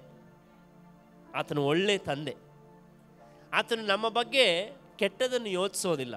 ಕಷ್ಟ ಅನುಮತಿಸ್ತಾ ಇದ್ದಾನೆ ಅಂದರೆ, ಇಕ್ಕಟ್ಟು ಅನುಮತಿಸ್ತಾ ಇದ್ದಾನೆ ಅಂದರೆ ಮುಂದೆ ಮಹಿಮೆ ಬರಲಿಕ್ಕಿದೆ, ಅದಕ್ಕೆ ಅನುಮತಿಸ್ತಾ ಇದ್ದಾನೆ. ಹಾಳು ಮಾಡೋದಕ್ಕಲ್ಲ, ನಿಮ್ಮನ್ನು ಕೆಡುವುದಕ್ಕಾಗಿ ಅಲ್ಲ. ನಿಮ್ಮನ್ನು ನಷ್ಟಪಡಿಸೋದಕ್ಕಾಗಿ ಅಲ್ಲ, ಬದಲಾಗಿ ನೀವು ಕ್ರಿಸ್ತನಂತೆ ಮಾರ್ಪಡಬೇಕು ಅನ್ನೋದಕ್ಕಾಗಿ. ನಾನು ಹೇಳ್ತೀನಿ ರೀ, ಮುಂದೆ ನೆಕ್ಸ್ಟ್ ಒಂದು 5 ವರ್ಷ ಬಿಟ್ಟು ನಿಮ್ಮನ್ನು ಸಂಧಿಸಿ ನಿಮ್ಮನ್ನು ಮಾತಾಡೋದಾದರೆ, ಸಿಸ್ಟರ್ ಬ್ರದರ್ 2024ರಲ್ಲಿ ಅಷ್ಟೊಂದು ಪ್ರಾಬ್ಲಮ್ ಇತ್ತಲ್ಲ, ಅದ್ರ ಬಗ್ಗೆ ಏನು ಹೇಳ್ತೀರಾ ಅಂದರೆ, ಈಗಿರೋ ಮಹಿಮೆ ನೋಡೋದಾದರೆ ಅದು ಏನೇನೂ ಅಲ್ಲ. Praise the Lord, hallelujah. ಆ ಪ್ರಕಟಣೆ ನಮಗೆ ಬೇಕನ್ನೋದಾದರೆ ನಾವು ಪವಿತ್ರಾತ್ಮನಿಂದ ನಡೆಸಲ್ಪಡಬೇಕು, ಪವಿತ್ರಾತ್ಮನಿಂದ ನಾವು ಮುಂದೆ ಸಾಗಬೇಕು. ಪವಿತ್ರಾತ್ಮ ನಮ್ಮ ಜೊತೆ, ನಮ್ಮ ಹೃದಯದಲ್ಲಿ, ನಮ್ಮ ಆತ್ಮದಲ್ಲಿ ಯಾವಾಗಲೂ ಇದ್ದುಕೊಂಡು ಹೇಳ್ತಾನೆ. ಅದಕ್ಕೆ ನಾನು ಆಗಲೇ ಹೇಳಿದೆ, ಅನ್ಯ ಭಾಷೆಗೆ ನಾನು ವಿರೋಧ ಅಲ್ಲ. ಅನ್ಯ ಭಾಷೆ ಮಾತಾಡೋದು ಒಂದೇ ಪವಿತ್ರಾತ್ಮನಿಂದ ನಡೆಸಲ್ಪಡೋದಲ್ಲ, ಅದು ಪವಿತ್ರಾತ್ಮನಿಂದ ನಡೆಸಲ್ಪಡೋದಕ್ಕೆ ಒಂದು ಗುರುತಷ್ಟೇ, ಅದೊಂದೇ ಗುರುತಲ್ಲ. ಪಕ್ಕದಲ್ಲಿ ನೋಡಿ ಹೇಳಿ, ಅನ್ಯ ಭಾಷೆ ಮಾತಾಡೋದು ಪವಿತ್ರಾತ್ಮನಿಂದ ನಡೆಸಲ್ಪಡ್ತಾ ಇದ್ದೇವೆ ಅನ್ನೋದಕ್ಕೆ ಗುರುತುಗಳಲ್ಲಿ ಒಂದು ಹೊರತು ಅದೊಂದೇ ಗುರುತಲ್ಲ. ಕೆಲವರು ಹೇಳ್ತಾರೆ, ಓ ನಿಮಗೆ ಅನ್ಯ ಭಾಷೆ ಬರಲ್ವಾ, ಹಾಗಾದರೆ ಪವಿತ್ರಾತ್ಮನೇ ನಿಮಗಿಲ್ಲ. ಇಲ್ಲ ರೀ, it's one of the sign. ಆತ್ಮದಿಂದ ತುಂಬಿ ಪ್ರಾರ್ಥಿಸೋದು ಒಂದು ಗುರುತಷ್ಟೇ. ಪವಿತ್ರಾತ್ಮನಿಂದ ನಡೆಸಲ್ಪಡ್ತಾ ಇದ್ದೇವೆ ಅನ್ನೋದಕ್ಕೆ ಪ್ರೀತಿ ಇದೆಯಾ, ಅದು ಇನ್ನೊಂದು ಗುರುತು. ಕ್ಷಮೆ ಇದೆಯಾ, ಅದು ಇನ್ನೊಂದು ಗುರುತು. ದಮೆ ಇದೆಯಾ, ಅದು ಇನ್ನೊಂದು ಗುರುತು. ಸಾಧುತ್ವ ಇದೆಯಾ, ಅದು ಇನ್ನೊಂದು ಗುರುತು. ನಂಬಿಕೆ ಇದೆಯಾ, ಅದು ಇನ್ನೊಂದು ಗುರುತು. ದೀರ್ಘ ಶಾಂತಿ ಇದೆಯಾ, ಇನ್ನೊಂದು ಗುರುತು. ದೀರ್ಘ ಶಾಂತಿ ಒಂದೇ ಎಲ್ಲ ಗುರುತಲ್ಲ, ನಂಬಿಕೆ ಒಂದೇ ಎಲ್ಲ ಗುರುತಲ್ಲ, ಪ್ರೀತಿ ಒಂದೇ ಎಲ್ಲ ಗುರುತಲ್ಲ. ಈ ಎಲ್ಲವೂ ಕೂಡ ಇರಬೇಕು. ಸ್ತೋತ್ರ. ಎಷ್ಟು ಜನಕ್ಕೆ ಅರ್ಥ ಆಗ್ತಾ ಇದೆ ಗೊತ್ತಿಲ್ಲ. ಇವತ್ತು ನಾವು ನಮ್ಮೊಳಗಿರುವ ಪಾಪವನ್ನು ಹೊರತಂದು, ನಮ್ಮೊಳಗಿರುವ ಬಲಹೀನತೆಯನ್ನು ಹೊರತಂದು ಬಹಿರಂಗಪಡಿಸಿ, ಅದನ್ನು ಖಂಡಿಸಿ, ಅದನ್ನು ಗದರಿಸಿ, ಯೇಸು ಕ್ರಿಸ್ತನನ್ನು ನಾವು ಮಹಿಮೆ ಪಡಿಸುವಾಗ, ಪರಿಶುದ್ಧಾತ್ಮನಿಂದ ನಾವು ಜೀವಿಸುವಾಗ, ಪರಿಶುದ್ಧಾತ್ಮನ ಪ್ರೇರೇಪಣೆಯಿಂದ ನಡೆಯುವಾಗ, ಪವಿತ್ರಾತ್ಮನ ಅನುಸಾರವಾಗಿ ನಾವು ಜೀವಿಸುವಾಗ, ಈ ಸಂಗತಿಗಳ ಮೇಲೆ, ಪಾಪದ ಸಂಗತಿಗಳ ಮೇಲೆ, ಶರೀರ ಭಾವದ ಸಂಗತಿಗಳ ಮೇಲೆ ನಾವು ಜಯಶಾಲಿಗಳಾಗಿ ಜೀವಿಸೋದಕ್ಕೆ ಸಾಧ್ಯ. ಹಲ್ಲೆಲೂಯಾ. ನಾವೆಲ್ಲರೂ ಎದ್ದು ನಿಂತುಕೊಳ್ಳೋಣ, ದೇವರ ಹತ್ರ ಹೇಳೋಣ, ಕರ್ತನೇ ನನಗೆ ಸಹಾಯ ಮಾಡು. ಈ ಪ್ರಕಟಣೆಯಲ್ಲಿ ನಾನು ಜೀವಿಸೋದಕ್ಕೆ ನನಗೆ ಕೃಪೆ ಮಾಡು. ದೇವರೇ, ಈ ಪ್ರಕಟಣೆಯಲ್ಲಿ ನಾನು ಜೀವಿಸೋದಕ್ಕೆ ನನಗೆ ಸಹಾಯ ಮಾಡು. ಈ ಪ್ರಕಟಣೆಯಲ್ಲಿ ನಿಮ್ಮೊಂದಿಗೆ ನಾನು ನಡೆಯುವುದಕ್ಕೆ ನನಗೆ ಸಹಾಯ ಮಾಡು. ಓ ರಾಮ ಶಕತ ರಬಲ ದರಮ ನಸ್ಯಂ ದರಬ. Oh thank you Jesus. Oh hallelujah.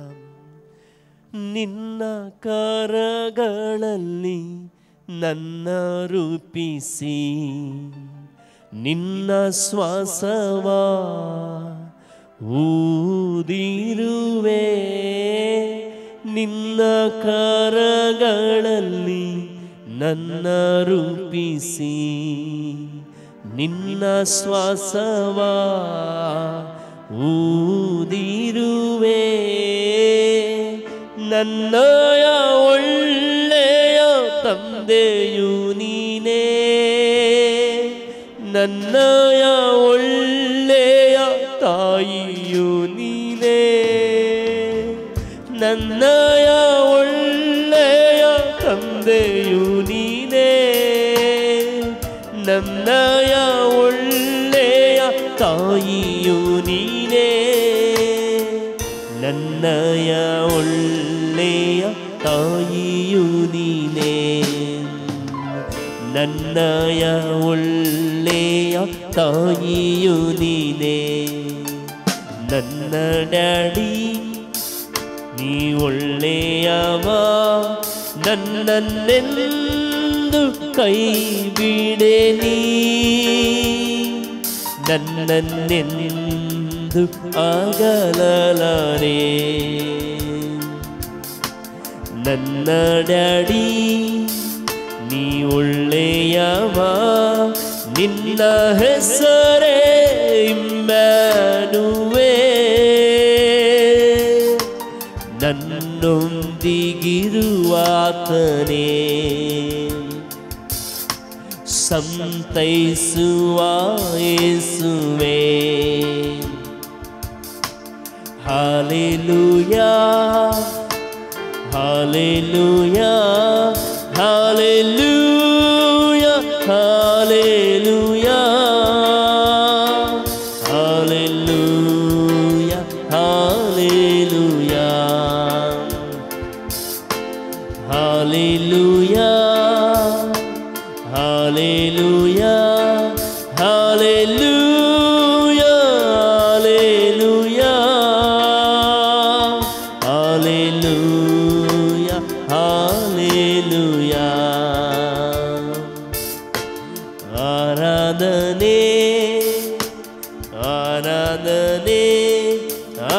ಆರಾಧನೆ ಯೇಸುವಿಗೆ, ಆರಾಧನೆ ಯೇಸುವಿಗೆ, ಆರಾಧನೆ ಆರಾಧನೆ ಆರಾಧನೆ ಯೇಸುವಿಗೆ, ಆರಾಧನೆ ಯೇಸುವಿಗೆ. Hallelujah hallelujah hallelujah hallelujah hallelujah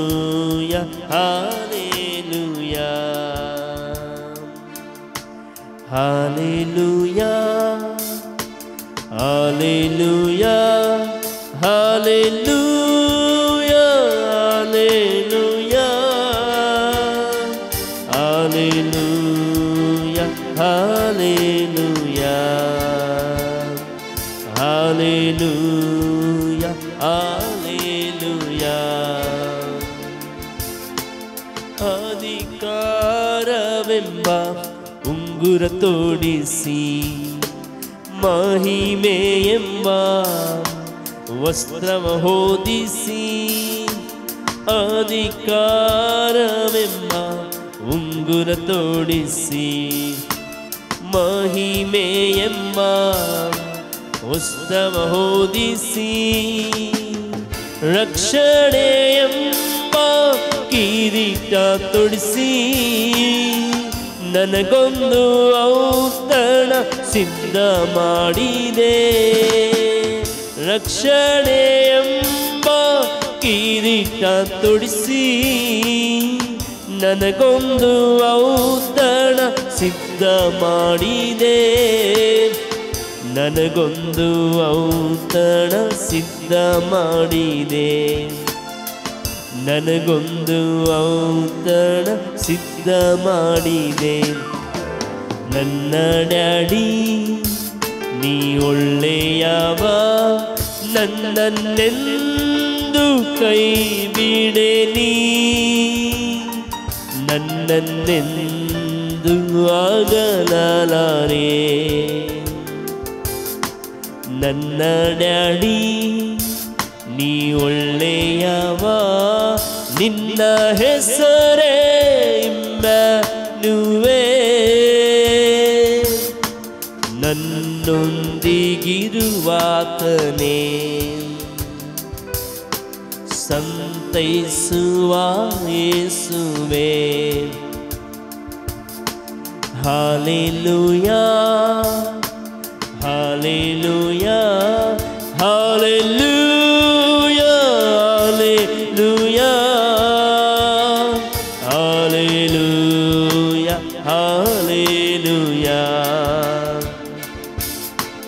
hallelujah hallelujah hallelujah hallelujah